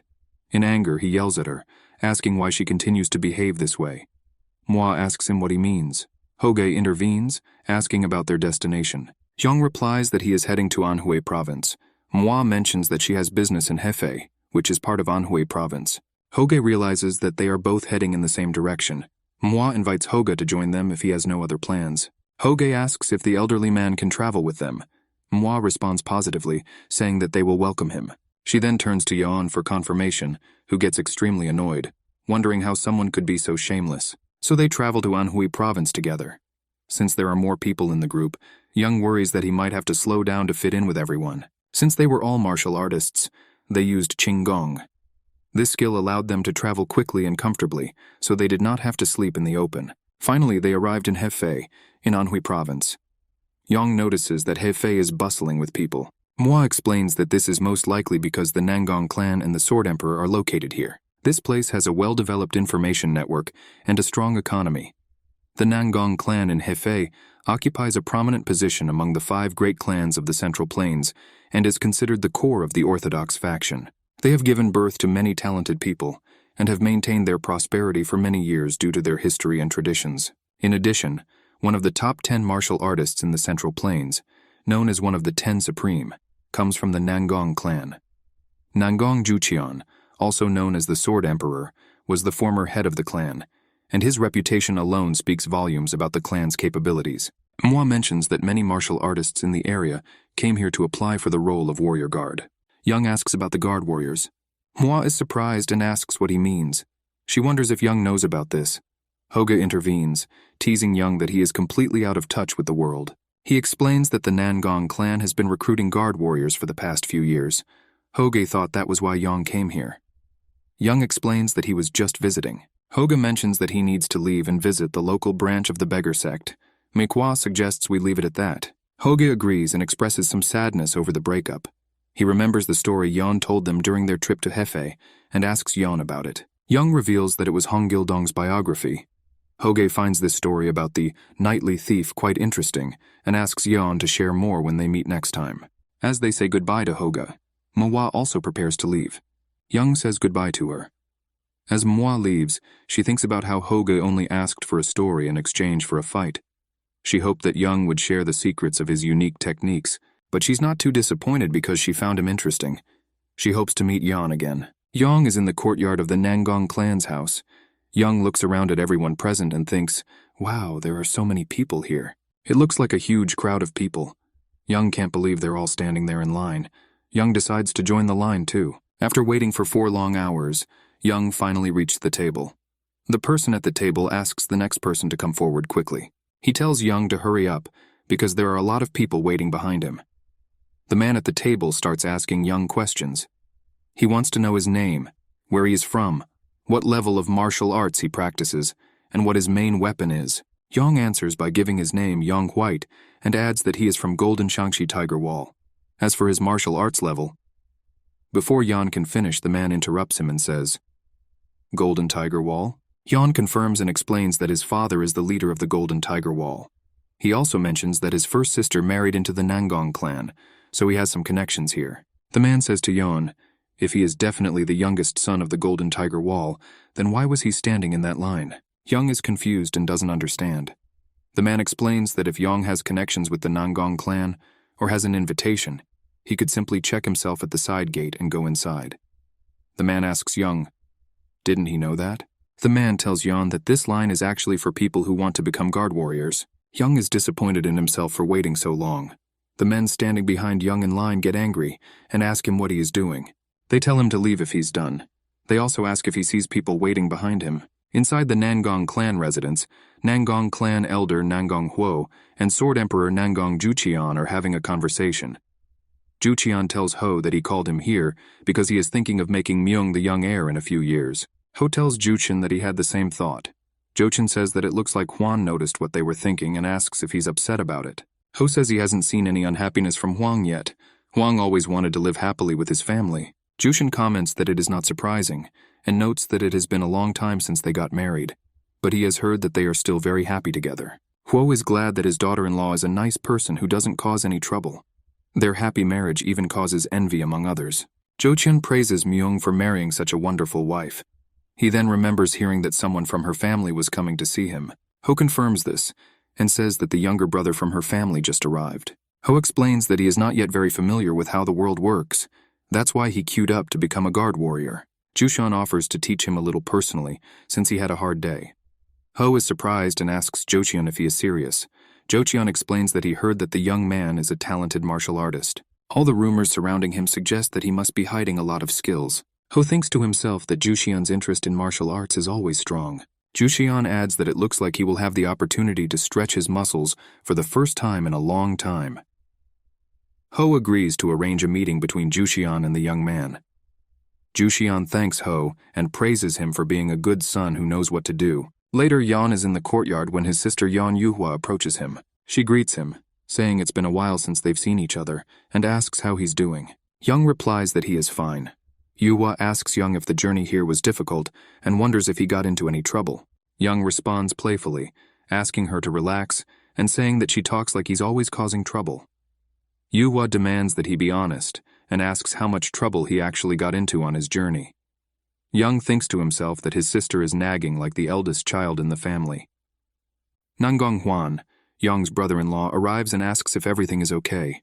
He mentions that it has been a long time since they last saw each other. Young agrees and asks about Huang's well-being. Huang replies that he is great and says that all his illnesses have disappeared because he is with his wife. Young laughs and says he's glad to hear that. Huan then asks if Yan has any plans. Young replies that he doesn't really have any plans and was just about to take a break, so he's open to anything. Huan asks if that's true. Young wonders what's going on. Huang says he hopes Young won't be too surprised by what he's about to say. He reveals that Huang's grandfather wants to meet him. Young is surprised and asks Grandpa Huan if this means. Huang confirms this and tells Yan that yes, this means the Sword Emperor is considering giving him some personal lessons. Young imagines the Sword Emperor teaching him and is delighted. Yuhua asks Huang if he's serious, and Huang says yes. He adds that the Sword Emperor has not yet made a final decision. He will make a decision after a personal meeting with Yeon. Yeon happily agrees to meet the Sword Emperor. It's not every day that you get a chance like this. Huang advises Yan to rest today, and once he recovers from the journey, to inform Huang when the right time is to meet the Sword Emperor. Young asks to make an appointment for tomorrow. Huan asks if a day of rest is enough, since Young must be tired from the long trip. Yan says that's not true, but he can't keep the Sword Emperor waiting too long because the Sword Emperor is interested in training him. Yan finds himself deep in the forest and vigorously training. With a powerful blow, he breaks the tree. Looking up, he notices that the sun has already risen. The reason he came here so early is because he couldn't sleep last night. The news that the Sword Emperor personally trained him filled him with excitement. Throughout his entire journey in martial arts, Yang understands that he has not encountered many opponents who are incredibly strong. The exception is Elder Qi of the Mount Hua sect. His thoughts turn to Kang Yunhua. He remembers hearing about Yunhua, who was nicknamed Mount Hua's First Bloom, and became one of the 5 dragons and 3 phoenixes at a surprisingly young age. Young wonders if he is on the right path. Despite his progress, Young knows that he is still far from the best. This is why the opportunity to meet the Sword Emperor is so important to him. He doesn't want this chance to be just about receiving instructions. He hopes to make the most of it. Young needs to think through some plans. In the morning, Yan's younger sister, Yuhua, is worried because she can't find Yan.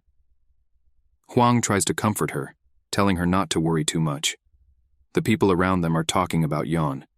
They mention that Yan is the son of Golden Tiger Wall, so how could he make the Sword Emperor wait like that? Young finally arrives and apologizes for being late. Yuhua asks him why he is so late, and notes that everyone was waiting for him. Young explains that he was caught up in his thoughts. Yuhua is upset and asks him not to waste time thinking.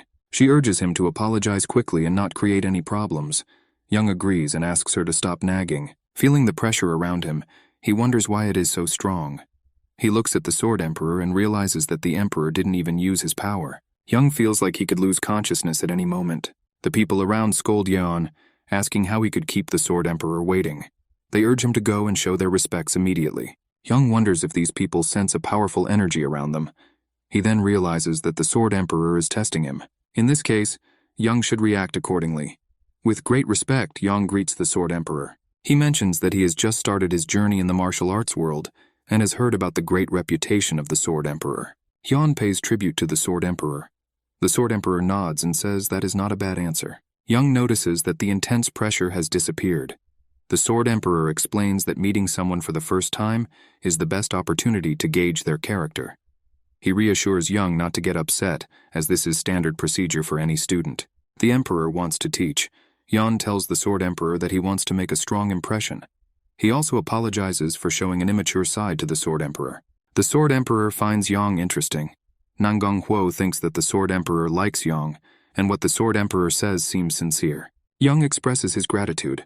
Nanggong Huo thinks about how Yan was able to resist the Sword Emperor's energy without using any of his profound strength. He believes that Yan may have already earned the opportunity to train under the Sword of the Emperor.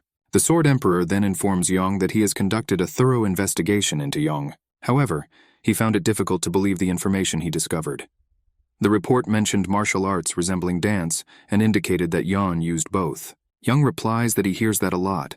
The Sword Emperor explains that due to the inconsistency of information, it will be difficult to train Yang. So, after some thought, the Sword Emperor decided that a real fight would be better than just talking. He asks Yan to start sparring immediately. The Sword Emperor adds that after sparring, he will give Yan advice. Young agrees and thinks that so far everything is going according to plan. Yan turns to the Sword Emperor and asks if he has anything to say. The Sword Emperor asks what is on his mind. Yan expresses his heartfelt gratitude for the Sword Emperor's teachings and mentions that to show his gratitude, he wants to leave a lasting impression on him during their fight. The Sword Emperor asks Yang what he is trying to suggest. Yan explains that he would like to ask the Sword Emperor to give him a head start and allow him 3 strikes first. He speculates that if any of his attacks can affect the Sword Emperor, Will the Sword Emperor be able to offer him a reward? The Sword Emperor is taken aback and asks Yang if he is serious. Yang explains that he is here to learn, but he believes that a successful attack on the Sword Emperor will leave the most lasting impression. As a result, people around him begin to call Yang an impudent brat. They are shocked that Yan would show such disrespect for the Sword Emperor and think he has no manners at all. Yan reflects on his words and realizes that they may have been disrespectful. However, he has heard that the Sword Emperor is a martial artist who is simply seeking to expand his knowledge of martial arts. Yang's sincere words could move the Sword Emperor.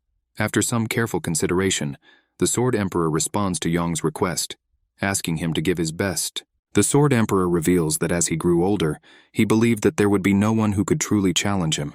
Yan expresses his gratitude for this opportunity, and the Sword Emperor decides to give Yan an even bigger head start because he admires Yan's energetic attitude. He mentions that he won't use his right leg or left arm, essentially inviting Yan to attack freely. Yang strongly agrees and replies, "Yes, sir."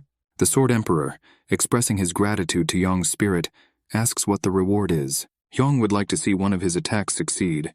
Yang decides to keep his request a secret for now. No matter how skilled the Sword Emperor is, Yang White is proud to be a champion. Because of this, he doesn't want it to end with just learning lessons. He has one big goal, to make a strong impression on the Sword Emperor. However, Yan feels helpless because the Sword Emperor is incredibly powerful. Using pure force won't work against him. Yang believes his only advantage is knowledge. People in the Central Plains are not familiar with his martial arts style. Yang thinks he can make progress using this advantage, but it seems impossible. The Sword Emperor is like an insurmountable mountain. The gap between a person who is at the highest peak level and not fully developed and a martial artist at the evolutionary level is as vast as the difference between heaven and earth. Feeling disappointed, Yan considers giving up and just accepting the Sword Emperor's offer. No matter how much Yan thinks, he feels like just a tiny ant in the sword's palm. While Yan is thinking about this, the ant bites Yan and he says, "Ow." Yang asks the ant if he is laughing at him. Yan begins to think that if he is like this ant, and the Sword Emperor is like him, then perhaps he will be able to attack the Sword Emperor, the same way the ant attacked him. But Yan quickly rejects this idea, thinking that the Sword Emperor will not let down his guard. Instead, Yan decides that he needs to find a way to get the Sword Emperor to let his guard down. On the ground, the Sword Emperor asks Yang why he is hesitant to attack, even though he had so many advantages. When Yan encounters the Sword Emperor up close, he realizes that the Sword Emperor is even more powerful than he originally thought. Yang doesn't see any weak points. The Sword Emperor looks like a mountain. Yan muses that if the sparring had started without the Sword Emperor providing him with those first 3 attacks, it would have been terrible. However, the Sword Emperor agreed to let Yang strike first 3 times. This had been the crux of Yan's plan all along, and now he just had to stick to it. The Sword Emperor notices that Yang has lowered the hand protecting his face. Yang slowly approaches the Sword Emperor. Huan is puzzled, realizing that Yang has the option to attack 3 times first, but he thinks it's quite rude of Yang to walk so slowly towards the Sword Emperor, and without any fancy footwork. Yuhua advises Huan to trust Yan and keep an eye on the situation. She explains that Yang may be mischievous, but he wouldn't do something like that without a reason. The Sword Emperor tells Yan that he allowed him to make these 3 initial attacks because he wants Yan to give his all. The Sword Emperor wonders if Yan is ignoring the kindness he has shown. Yan responds by noting that he hasn't even used his first attack yet. Yang wants to use a kickboxing technique called the low kick. The Sword Emperor realizes that Yang deliberately came so close to him to prevent the Sword Emperor from attacking him. This strategy helps Yang create favorable distance since he is not using any weapons. Yan assures the Sword Emperor that he is far from finished and launches a new attack. Yang then uses Muay Thai and Pham clinch techniques and attacks the Sword Emperor. Yang believes that the Sword Emperor cannot use his right leg and left arm, so he is forced to use his sword to block Yang's low kick from below. Even if he tried to use his sword to block an attack from above, there shouldn't be enough room for the sword to fit in such a close combat situation. Yang thinks he has won. However, the Sword Emperor surprises him by sending him flying with a flick of his hand. Yang crashes into the wall. Yang coughs up blood from his mouth and worries if he has internal injuries. It hurts more than external injuries. He is confused about what just happened. He thought his plans were perfect. Yang thought that his knee strike was about to hit the Sword Emperor. When the Sword Emperor comes closer and asks if he is okay, Yan reassures him that he is fine. He is amazed that he was sent flying with just 1 blow right after a confident speech. Yan apologizes to the Sword Emperor and admits defeat, but to his surprise, the Sword Emperor says that it is not. So, Young is shocked and wonders how he could not lose. He asks the Sword Emperor what he means. The Sword Emperor explains that he felt threatened and instinctively used his left hand. He admits that in every situation he is the first to break the rules, so it's a win for Yan. Young becomes happy and asks, "Really?" The Sword Emperor confirms this by saying that being a martial artist is about proving yourself. He adds that regardless of whether Yan used tricks or not, the fact that he could handle them shows that he, the Sword Emperor, needs to be stronger. The Sword Emperor expresses his gratitude to Yan, and Yan thanks him in return. Young then passes out. 2 days later, Young wakes up in bed, his body numb. He wonders how long he slept. Yuhua talks to Young and asks if he's okay. Young asks if she's worried about him and tells her not to worry because he's doing much better after sleeping for so long. Yuhua says she feels relieved. However, Young notices that something is wrong. Yuhua pats Young firmly on the back and scolds him, asking how he could do such a thing. She is furious that he even tried to knee the Sword Emperor. The Sword Emperor arrives and remarks that they are very loving siblings. He asks about your health. Yan intervenes, saying that he is fine and thanks the Sword Emperor for the treatment. But the Sword Emperor clarifies that he was asking about Young's sister, not about him. The Sword Emperor tells Yan that after he lost consciousness, Yuhua was very worried and took care of him day and night. Young asks his sister if she's really that worried, expressing that he's touched. Yuhua reminds Yan that he should be grateful to her. The Sword Emperor tells Yan that he has now rested enough to begin sparring again. Young is surprised and asks, "What?" The Sword Emperor asks if Yan is injured somewhere else. Young assures him that this is not the case. Yuhua apologizes and mentions that Young just woke up. Yan tells the Sword Emperor that he is ready to spar. He reassures his sister not to worry and promises not to get hurt again. The Sword Emperor asks Young to come out quickly. Young agrees and thinks he doesn't know why, but the Sword Emperor seems happy. They look at each other to start sparring. Young thanks the Sword Emperor and asks how they should proceed this time. The Sword Emperor says that Yan can attack him as much as he wants. He clarifies that he will not use an energy blast like last time. Young believes that since the last sparring was more of a bet than a lesson, this time the Sword Emperor will teach him properly. In this case, Young is ready to show the Sword Emperor what he is capable of. He launches an attack on the Sword Emperor, but the Sword Emperor blocks it with his sword. Young tries to slash with his sword and then tries to kick, but the Sword Emperor blocks both moves. The Sword Emperor notes that Yan's movements are agile and fast. Young realizes that his strikes are ineffective, so he decides to use a wrestling technique called a tackle and tries to grab the Emperor with all his strength. However, the Sword Emperor does not budge even though Yan uses all his strength. Yan realizes that the Sword Emperor is not just heavy or strong, it feels like he's trying to bump into a huge mountain. Eventually, Young leans to the ground. The Sword Emperor notes that this is something new. The Sword Emperor says that he now understands why many people find Young's martial arts strange. He may seem simple at first glance, but he is very practical in battles and has a systematic way of moving. Yan thanks the Sword Emperor. However, the Sword Emperor notes that Yan seems to be too focused on his unconventional fighting. He felt it during their recent sparring session.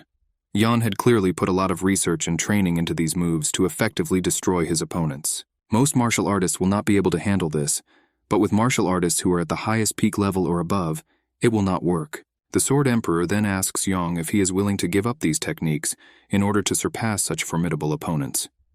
Young wonders if he needs to give up these techniques to become a better person. Young tells the Sword Emperor that he is not quite sure yet.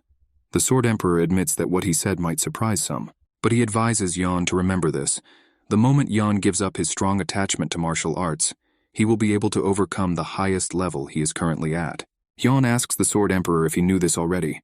The Sword Emperor confidently replies that at his level, one can simply know. Yuhua then asks what he means by highest level.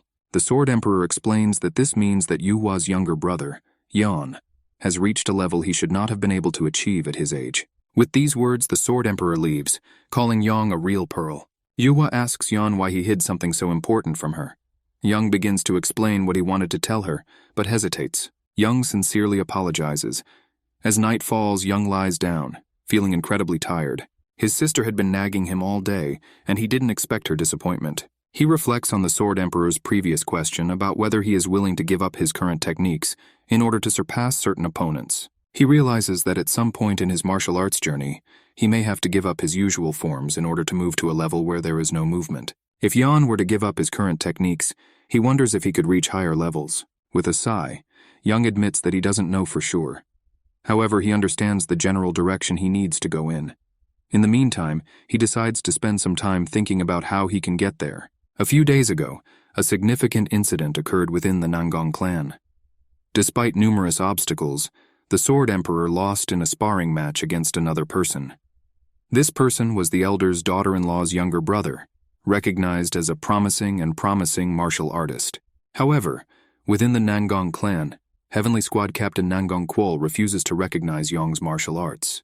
He believes that Yong's fighting style is nothing more than street fighting and wonders if it can be considered a real martial art.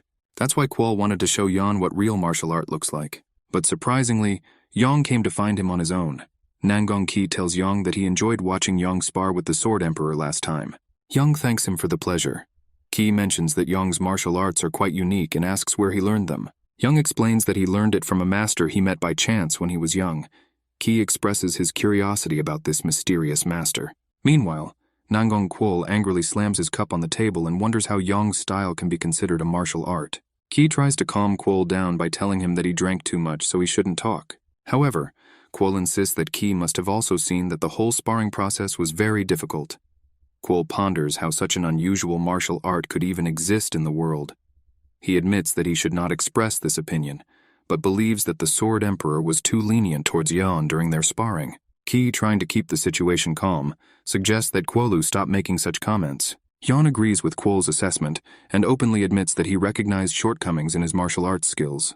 He believes that if he fought without resorting to any devious tactics, he would not have landed a single attack on the Sword Emperor. Yon then sincerely asks for a favor. He's aware of their reputation as exceptional martial artists, both ranking among the top 100 in Murim.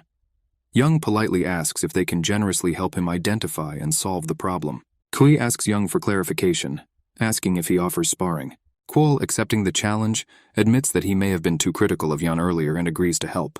Kwol tells Yon that if Yon knows about his weaknesses and wants to get better, then there is no reason why Kwol shouldn't help him. Ki intervenes, expressing his desire to help Yon train and admitting that he was actually curious to see more of Yon's martial arts. However, they both later deeply regret their decision. 2 months later, the Sword Emperor asks Yong if he is leaving now. Young confirms this and expresses gratitude for all the kindness he received. The Sword Emperor humbly replies that it was Yong who has gone through a lot, and thanks to him, the Sword Emperor's warriors have greatly improved their skills. Yon expresses his joy at gaining such a valuable experience and hopes to meet the Sword Emperor again someday. The Sword Emperor bids farewell to Yon, and Yon turns to his sister and brother-in-law, wishing them good health before leaving. They say goodbye to Young, and he starts to leave. The Sword Emperor breathes a sigh of relief and looks at his followers celebrating Young's departure. They feel that their days of humiliation are finally over, and happiness is beginning. One person notes that they were beaten every day by a child, but they survived. Another person adds that what is most disturbing is that Yeon genuinely wanted to spar with them. Someone else agrees, saying that Yeon is just obsessed with fighting. He doesn't care about winning or losing. It seemed wrong to reject Yeon as a martial artist, so they accepted his request not to look like they were afraid of him. One person noted that it wasn't just once or twice. Yeon continued to look for them whenever he had time. Another man intervenes, saying that a regular fight would be fine, but this was more than that. Like a street fight. The Sword Emperor reflects on how everyone seemed to have a hard time dealing with Yeon. Someone looks at the Sword Emperor and thinks that things could have been easier if he had intervened. However, the Sword Emperor replies that he is getting old, and it is not as easy for him as it was before. Hwan asks Yuhua if she's okay. Yuhua admits that it might be difficult for her to communicate with everyone at the moment. However, she adds that seeing Yeon's dedication and passion for martial arts still makes her proud to be his sister. The fire is raging all around. The man is on his knees and desperately asks for his life, but the heartless man, armed with a weapon, ignores his pleas and takes his own life. This cruel man finds satisfaction in watching people beg for mercy. After the cruel act, he goes to his leader Hua Jusu and informs him that their mission on this side is complete. Jusu calmly notes that the only person left in the village is a scared child. With decisive steps, Jusu approaches the trembling child. Jusu tells the child that he will reunite him with his family in the afterlife, since he will be all alone. But suddenly a monk appears. He bravely intervenes, blocking Jusu's deadly blade. The monk checks on the frightened child, assuring him that he is now safe. Jusu can't help but wonder how the monk managed to get so close without noticing him. Jusu sees that the monk is so relaxed but he can stop Jusu's sword without even looking. Jusu realizes that the monk is much stronger than him. Jusu's men scold the monk, asking if he is crazy for daring to stop their leader. They want Jusu to teach the monk a lesson. Jusu tells his people to shut up. The monk asks the child if there is anyone alive, and the child becomes very sad. The monk understands. The monk then asks the child if he has anywhere else to go, and if he would like to go with the monk. The child says yes. The monk says, "Okay, then let's go together." The monk throws away his hat and tells the child that they will discuss the details after he defeats them all. The 4 seasons are divided into spring, summer, autumn, and winter. Young White left the Nangong clan 3 seasons ago. Now it is located on Songshan Mountain in Henan Province, where the famous Shaolin Temple is located. Inside the temple, the monks practice their skills. One Ho arrives and asks the abbot if he called him. The abbot invites him in and asks how Ho is doing. Ho thanks the abbot and says that thanks to him everything was fine. The abbot then says that he called Ho here because he wants to tell him something important. Ho asks what it is. The abbot mentions a pugnacious wanderer and asks if Ho knows about this man. Huo clarifies if he means an eccentric man who wanders around trying to defeat the top 100 martial artists in the martial arts world and is looking for his next opponent. Ho adds that these rumors turned out to be false. Moreover, there are rumors that this person defeated someone ranked 53rd known as the Floating Lightsaber, named Hyuk Leun. Huo thinks that such an experienced person can't suddenly appear out of nowhere, right? The abbot says that everyone believes this, since there are no official records or testimonies of those who fought him. Ho asks if the abbot suggests that the rumors about a wandering sparring fanatic might be true. The abbot shows Ho the letter and asks him to take a look. Ho looks at the letter and asks if it is real. The abbot points to the seal on the letter, which clearly belongs to the imperial family. The abbot explains that the existence of a pugnacious wanderer is not the main thing. What is surprising is that this person is the same age as Huo. Ho says it doesn't make sense if it's true. Wouldn't this person be the strongest among the aspiring martial artists in the orthodox faction? The abbot asks Ho why he thinks this is pointless. He explains that the world is a huge place with many talented people. This person will visit the Shaolin Temple tomorrow. As stated in the letter, the person probably just wants to know some tips. He mentioned his desire to stay in the Shaolin Temple and spar with various martial artists. The abbot asks Ho to look after him. Ho agrees and says he understands. A guard yawns at the Shaolin Temple. The senior guard asks why he yawns so widely. The junior guard explains that the warm sunlight made him yawn without even realizing it. The senior guard tells him to stay focused and alert while on duty. The junior guard tells the senior not to worry too much, because not many martial artists have visited them recently. He wonders what could go wrong. The older guard scolds the younger one, warning him that such an attitude could lead to trouble. He asks the junior guard if he would like to undergo special training from the master. Like before, the junior guard complains that the senior guard is too harsh. But then the junior guard notices someone approaching, and it turns out to be Yan. The senior guard notes that Young has incredible inner strength. He orders Yang to stop and asks why he came to the Shaolin Temple. Yan, noticing the distinctive clothing and shaved heads of the guards, realizes that he is in Shaolin. He tells them that he is here to meet with the abbot. The guard asks where Young is from. Yan shows them a plaque that says, Golden Tiger Wall, and says that he is Yan White from the Golden Tiger Wall in Shanxi. The guard becomes suspicious and thinks they can't just let Yan in without further investigation. The guard tells Yan that they are not expecting anyone from the Golden Tiger Wall today and asks why he is looking for the abbot. He says they can't let Young in without knowing why. Young gets upset and asks if the guard doubts him. He is very tired from his long journey through the mountains, and the guards are having a hard time dealing with him. Suddenly, the guard senses the danger coming from Young and attacks him with a weapon. Yan manages to block the attack and questions the guard's actions. The guard scolds Yan, calling him shameless, and asks how dare he question what the guard is doing when Yan is radiating danger. He warns Young not to underestimate the Shaolin Temple. Ignoring Yan's words, the guard attacks him using the 18 Guanyin technique. However, Yan defeats the guard with just one blow. Yan sighs and wonders why all the Shaolin monks are so stubborn and never listen to reason. Other monks come and want to know what is happening. The junior guard informs them that the attacker Yan has defeated the senior guard, Mu-O. The monk blows a whistle to warn everyone that an intruder has harmed one of them.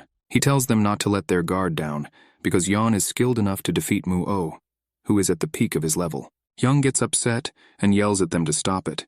He decides he'll just fight them all. But then Wonho comes and yells at everyone to stop fighting. He wants to know what's going on. The junior guard tells Wonho that the man Yan tried to deceive them by claiming that he was the abbot's guest and entered the Shaolin Temple without permission. Young protests and asks what they mean by villain. The junior guard explains that senior guard Mu-O is dead because of Yan. However, Mu-O clarifies that he is not actually dead. Won-Ho tells Mu-O to shut up. He tells them that Young is indeed the abbot's guest. This news surprises the guard. Won-Ho shows them the letter and says that he is here to deliver a message, so what is all this confusion? Won-Ho questions them, asking even if they didn't get the message, what do they think is the right thing to do to attack someone without understanding the situation? He also notes that it is even worse if a group of them gangs up on one person. He wonders if they can really call themselves monks of the Shaolin Temple. Young agrees with Won-Ho, saying that these are very reasonable words. Meanwhile, the junior guard realizes that he is in trouble. The guards are later severely punished. The one who is punishing them notices that their bodies are shaking from the punishment and decides to add another 15 minutes to the punishment. The guards thank him. The man then approaches Mu-O and mentions that he heard that Mu-O is the cause of the problem this time. He asks how Mu-O can achieve enlightenment if he judges people with prejudice. Young overhears this and thinks to himself that he really likes the situation. Seonghak arrives and asks Young if he got enough rest. Young replies that yes, he had a good rest thanks to Seonghak. Seonghak introduces himself as Mu Seonghak, the head of the Shaolin Temple's guest hall. He admits that he made a big mistake with Yeon and apologizes again. Yeon reassures Seonghak, saying that everything is fine and that he understands Seonghak's situation. He knows that the monks of the Shaolin Temple are full of energy. Seonghak expresses his gratitude to Yeon for her understanding. He thinks to himself how amazing it is that Young is only 20 years old. Young is the famous pugnacious wanderer. The leader was right. Seonghak asks if he heard correctly that Yeon wants to meet their abbot. Yeon confirms this and praises the Shaolin Temple for its reputation as a martial arts center. He explains that he just wants to spar and learn from these masters. Seonghak understands and admits that Yeon is definitely suitable for sparring. However, he is concerned that the idea may not go down well with the temple's senior members. Young realizes that Seonghak is right. Compared to someone who has nothing to lose, the temple has something to lose. That's why Yeon always suggested that sparring should be informal. Seonghak asks Young what he plans to do. Young wonders if there is any way around this. Seonghak suggests that it is not necessary to involve senior members. He suggests that Yeon could teach 3rd or 4th grade students and have leadership spar with them. Seonghak says that sometimes you can learn a lot by teaching others. Young asks if they're okay with him teaching considering the trouble he's caused. He thinks they are suffering because of him. Seonghak asks Young not to say this. He explains that this is a misunderstanding due to their lack of experience. Yeon agrees and suggests following this plan. Yeon then asks who in the Shaolin Temple does the most training. Later they go outside and Young catches a falling autumn leaf. Seonghak notices Young's interest in autumn leaves. Yeon agrees, saying that the autumn leaves at the Shaolin Temple are beautiful. Seonghak admits that it might be a little offensive, but at first he thought that Young, with his nickname Pugnacious Wanderer, was only interested in fighting. However, after meeting Yeon, Seonghak came to the conclusion that the nickname did not accurately describe Yeon. Instead, he believes that a term like autumn leaves would be more appropriate for Yeon's character. Young finds it funny. As they watch, they notice that Won-Ho is engrossed in his training. Young remembers Won-Ho as the person who helped him with the other monks earlier. Seonghak continues to tell Yeon about Won-Ho's status in Shaolin. Won-Ho is considered a source of pride for the temple and the most likely candidate to become the next abbot. He is popularly known as Little Dragon Won-Ho. Seonghak clarifies that if Yeon asked anyone in Shaolin about the most dedicated training enthusiasts, they would undoubtedly mention Little Dragon Won-Ho. Young asks how many times Won-Ho repeats this particular move. Seonghak explains that Won-Ho constantly emphasizes the importance of mastering the fundamentals. He uses the analogy that just as a building without a solid foundation will collapse, martial arts without a solid foundation are doomed to fail. Seonghak adds that Won-Ho practices this movement in an upright position for 6 hours, daily. Young expresses his belief that such teaching methods are ineffective. Seonghak asks for clarification and asks Young to clarify his point. Yeon then goes on to explain that he meant what he said. Such teaching methods are ineffective. Seonghak tries to set the record straight by saying that while it may seem repetitive, a stronger foundation needs to be built. Young admits that he understands what Seonghak is talking about, but insists that he still considers him ineffective. Won-Ho asks Young if he means that Won-Ho's efforts are in vain. Young explains that this is not a waste of effort, but rather a misdirection of it. Won-Ho seems surprised and asks if he's heading in the wrong direction. He presses Young, asking if he's serious. Yan explains that he's talking about a real fight. He emphasizes that in real combat, there are many variables to consider, such as weather, location, or number of opponents. From Yan's perspective, it appears that Wan Ho is neglecting these variables. Young says Wan Ho is stubborn and sticks to the safe path. This angers Wan Ho, and he challenges Young, asking if he can take responsibility for what he just said. Young responds by saying that actions speak louder than words. He suggests that it would be quicker to demonstrate his point in person by suggesting sparring with Wan Ho. They meet each other on the battlefield, ready to take on the challenge. Meanwhile, Seonghak regrets introducing Yuan to Wan Ho. Suddenly the abbot appears and asks if this is a pugnacious wanderer. He asks if Wan Ho represents the Shaolin Temple in sparring. Seonghak confirms this and explains that Young was looking for the best student at the temple, so he recommended Wan Ho to the little dragon. However, Seonghak admits he is a little concerned that he may have made poor judgment. Seonghak informs the abbot that Young provoked Wan Ho by questioning the practicality of Wan Ho's training methods in actual combat. He expresses concern that this might make Wan Ho too emotional during sparring. Yan, on the other hand, is reflecting on the situation. He's excited to fight a Shaolin monk, something straight out of a movie. However, he senses that something is wrong with little dragon Wan Ho. Young notices that Wan Ho seems distracted at the moment and wonders if he's very nervous. Regardless of the reason, Yan considers it impolite to be inattentive to an opponent. Young thinks he needs to show Wan Ho something interesting. Wan Ho tells Young that he will demonstrate the essence of all his training. Young suddenly lies down on the ground, ready to begin. Wan Ho asks what he is doing. Young explains that he is taking his stand. Wan Ho asks if Young plans to fight on the ground. Young reminds him that there are many variables in real fighting, and he intends to show Wan Ho the extreme limits of those variables. The Inoki versus Ali stand is a term that originated from a fight that took place in June 1976 between boxing's greatest, Muhammad Ali, and Asia's greatest fighter, Antonio Inoki. Martial arts fans were crazy about the match between the two legends, but both fighters were hampered by rules restrictions like no strikes, low blows, and all that. In the end, the match between the two was boring as hell, and Young White is now reenacting this scene in Murim. Wan Ho tells Young Woo to stop acting like a fool and fight hard. Young insists that he can fight in his current position and encourages Wan Ho to launch an attack. Seonghak asks the abbot if Yan is going too far with his jokes, noting that the lazy donkey pose is a great humiliation for a martial artist. The abbot finds Yan's behavior interesting and asks Seonghak to leave it alone. Wan Ho agrees to continue in Yan's preferred position and extends his leg to hit Yan, warning him not to regret it. Young admits that he was scared and thought he was going to die. Young notices that the blow seemed very strong and may have been intended to cause him serious harm. He wonders whether the use of Inoki Ali's position is an unusual occurrence in Murim. Young manages to dodge the blow. However, Wan Ho asks Young not to treat him like a fool. He realizes that Young is using this strange position to counter his striking style, but Wan Ho wants Young to know that he can use his feet too. Young is surprised that Wan Ho seems to act based on his emotions. He thinks that Little Dragon is still young and impulsive. Young notes that he was never hit and suggests that Wan Ho calm down. He notes that Wan Ho looks quite emotional. In response, Wan Ho jumps into the air, ready to attack Yan with his 18 Guanyin kicks. Wan Ho warns Young that he cannot escape this attack. Young, with a sly smile, believes he has a plan to deal with this problem. Yan uses the rising punch to hit Wan Ho. However, Wan Ho's kick hits Yan's legs, causing them both to scream in pain. Unfortunately, Wan Ho's bone is broken and he can't feel anything. He realizes that Young used the ground to absorb the blow, so only he, while in the air, took the blow. It becomes clear to Wan Ho why Young provoked him. Wan Ho wonders if this will be his defeat. He looks at the abbot and decides that he cannot afford to lose here. There was no point in him falling now, so he goes on the offensive again. But Young parries the blow, causing Wan Ho to fall to the ground, upset, and say, "Damn it."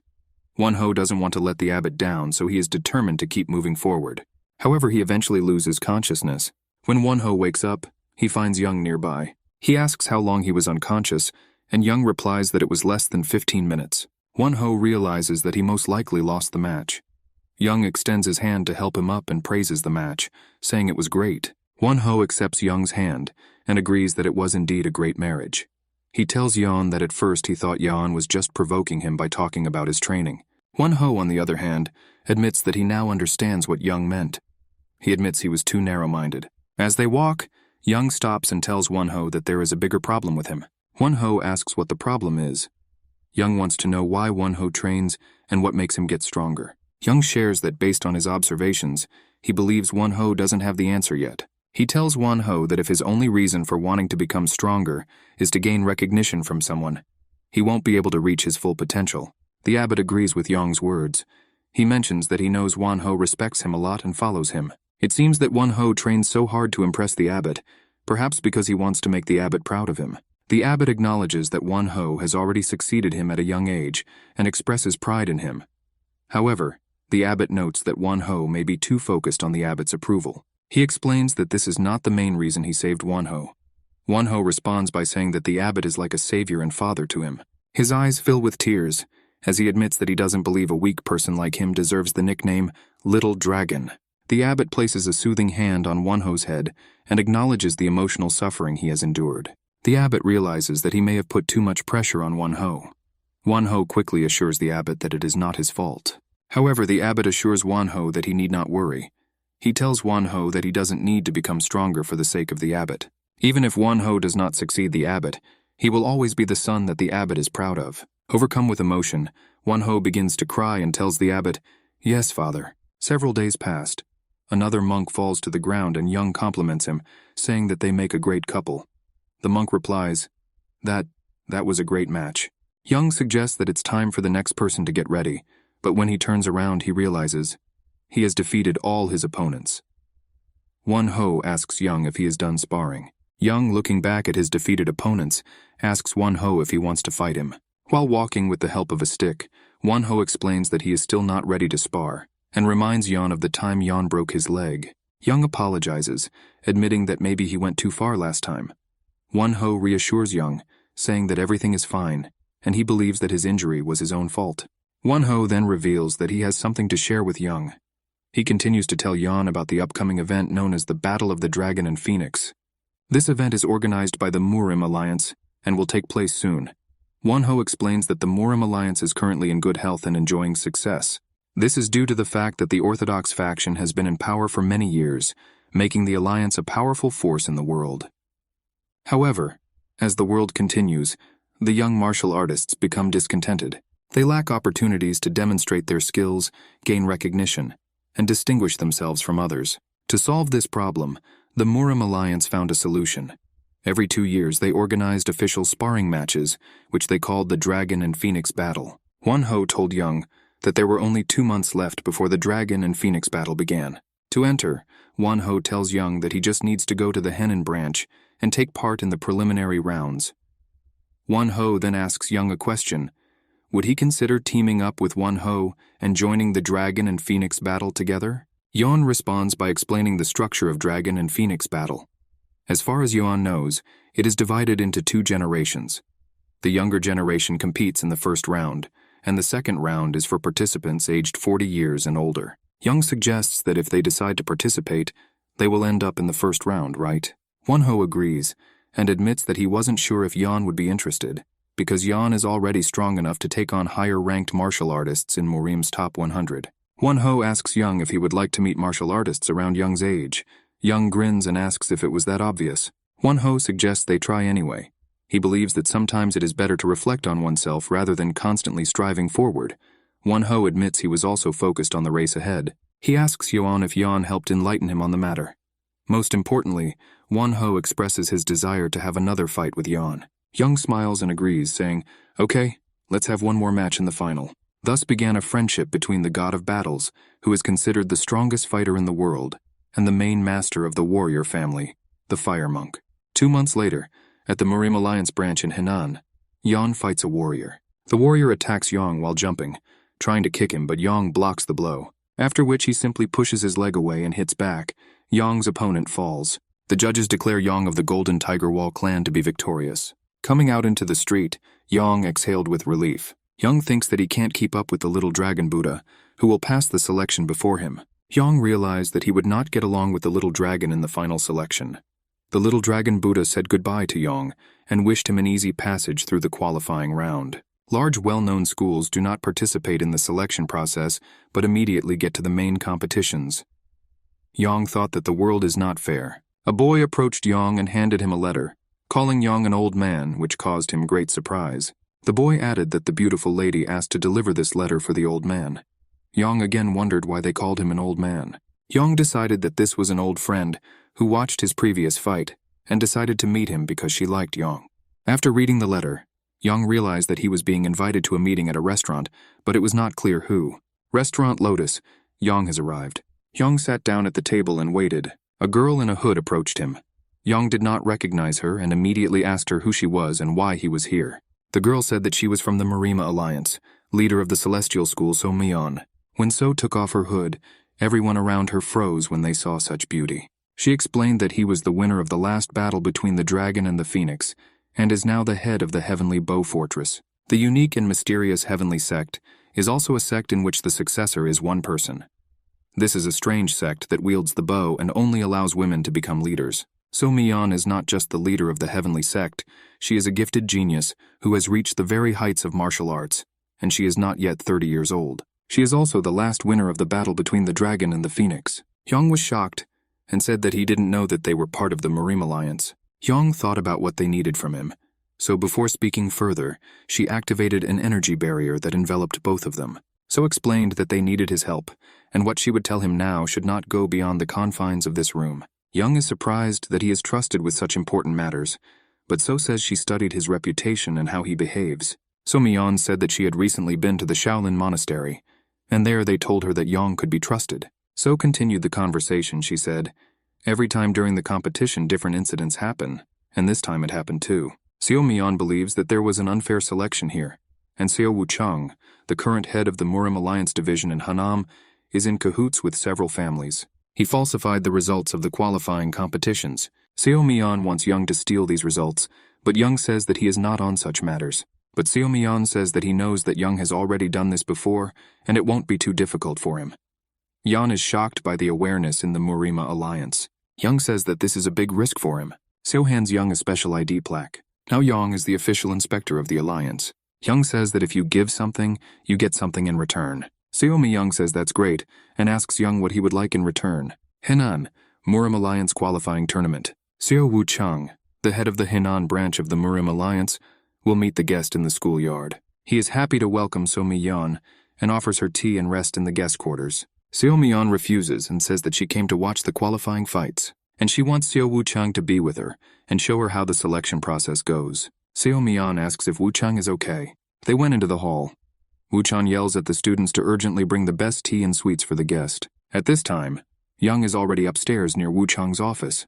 Hour ago, Young asks what their plan is. Seo Mi-yeon says, while she distracts the head of the branch, Young will have to sneak into his personal account and pick up the book with fake selection results. Seo Mi-yeon believes that the head will not leave her side because she is the winner of past competitions, and for him she is a chance for promotion in the future, so he will try to please her.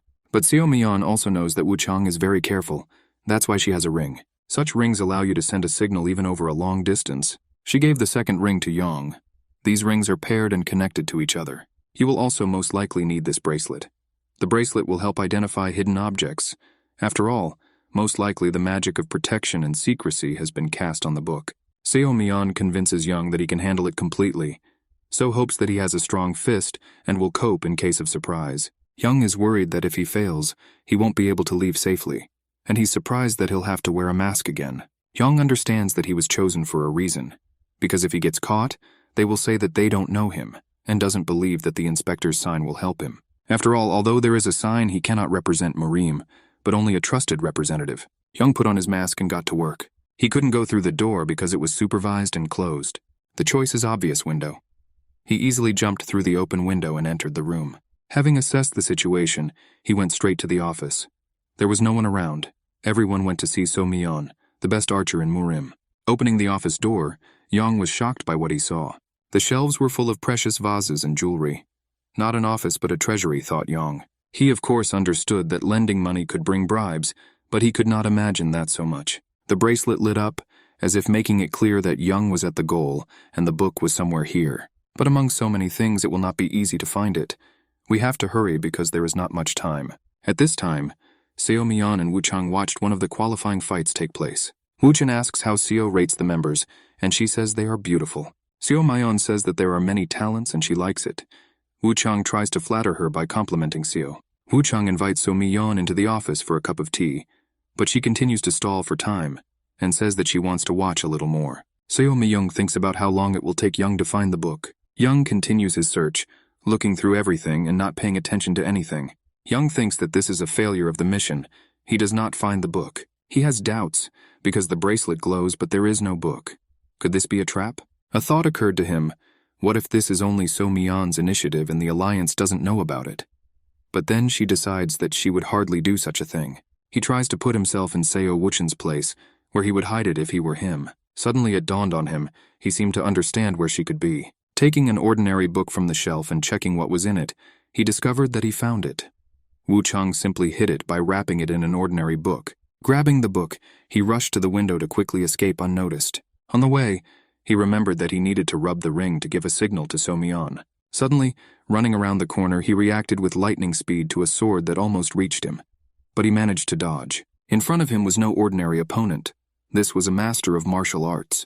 How did you end up here? And how were you able to dodge my blow? Who are you? Are you by any chance interested in the accounting book? These were the questions asked by the stranger to Young. Young understood that this was a master in front of him. His sword radiates a lot of energy, but who is in front of him, Uchan's guard? Why didn't he feel it earlier? Young understood that he wouldn't be able to leave quietly if he had to fight with him. I'm an inspector from the Murim Alliance, and I came for a book that contains illegal records of the results of fights, Young said. If you try to stop me, the Alliance will not stop so easily. Young didn't have time to finish. The sign shattered into pieces. It seems his opponent doesn't care about his words, and he asked what Young will do now. Well, we'll have to fight. A fight broke out. Young attacked and the enemy defended. Young was glad that an opponent equal to him was fighting with him. Young decides that he will try boxing. Young throws an uppercut from below, but the masked man blocks with his sword. A man in a mask does a somersault in the air from the impact, but he calmly lands on his feet. Young does not lose the initiative and continues to strike, but the enemy dodges. The masked man seizes the moment and counterattacks with his sword. Young dodges and slides down, grabbing the enemy's leg. Realizing that he couldn't reach it with his hands, Young switched from boxing to jujutsu wrestling.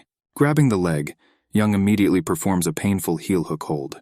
And it's clear that it worked, but not completely because the enemy has a sword. So you have to let go of your leg before it's too late. Young manages to jump out from under the blow of the sword in time. Young understands that this is a real master in front of him, because anyone else would drop his sword from a painful hold and would not be able to carry out a counterattack. The masked man tells Young that he almost broke his leg, a simple but effective move. However, it won't work the second time. Young sees that the internal energy has become more transferred to the lower part of the opponent's torso. Now he should not go into a fight on the ground. Young decided that he needed to change his technique, and he had something to show the enemy. So Mi-yeon cannot understand why there is still no signal. They agreed that he would give a signal even if he did not find the book. Vibrate twice if successful, and 3 times if it does not find it. Seo Mi-yeon can't understand what's going on. If Yeon was caught, then who can resist him? Is there really a master here of equal strength? Noticing that So Mi-yeon is thinking about something, Wu Chang decides to ask. But So turns the conversation into a joke. Wu Chang realized that something was wrong with Seo Mi-yeon. She refuses to go to the office for tea, and she also doesn't watch the fights, but is all in her thoughts. Then Wu Chang decides that it's time to show his cards, and he simply asks So Mi-yeon, what kind of thief broke in with them? So Mi-yeon realizes that their plan has been discovered. It's just not clear how. She gets up from the table and tries to leave, but immediately becomes surrounded on all sides by people with swords. What do you allow yourself? So Mi-yeon asks the branch manager. He says that he understood everything when she didn't want to go and have tea, because this is a violation of etiquette. He realized that she was using her position to distract him. Seo Wu Chang says that even if her accomplice finds the book, his mercenary will not let him leave. A red aura glowed around So Mi-yeon's sky archer Murim. Have you forgotten who I am? So Mi-yeon asked the branch manager. Do you really think that you can whitewash me with these people? But Wu Chang only said that she was just a bitch and nothing without her bow. At this time there was an explosion. Nobody expected this. Everyone turned to the roof of the building. Young and the mercenary flew out of the house. The mercenary attacked with a sword, and Young put a block with his metal gloves. While So Mi-yeon screamed in horror towards Young, one of the fighters meanly decided to attack from behind her. But So Mi-yeon noticed in time and responded with a lightning strike. The rest of the fighters also came out of their stupor and decided to attack So together. While fighting off the attacks, So Mi-yeon thought that there were too many of them. She also thought that she urgently needed to help Young. She also managed to evaluate the masked mercenary and also decided that he was a high-level martial arts master. The mercenary asks Yang that he promised to show him a lot of cool moves, and he is upset that this is all Yang can do. Yang understands that he does not have as much internal energy as his opponent. He continues to think about attack options. He cannot use the fight at the bottom, and the sword interferes with him at the top. He does not know what to do. Yang's injuries only add to his injuries. On the other hand, he only deflects his attacks. Yang began to laugh at his opponent, which puzzled him a little. Yang still has one more thing up his sleeve, and is ready to continue. Have you heard about Kyokushin karate? Yang asked the mercenary.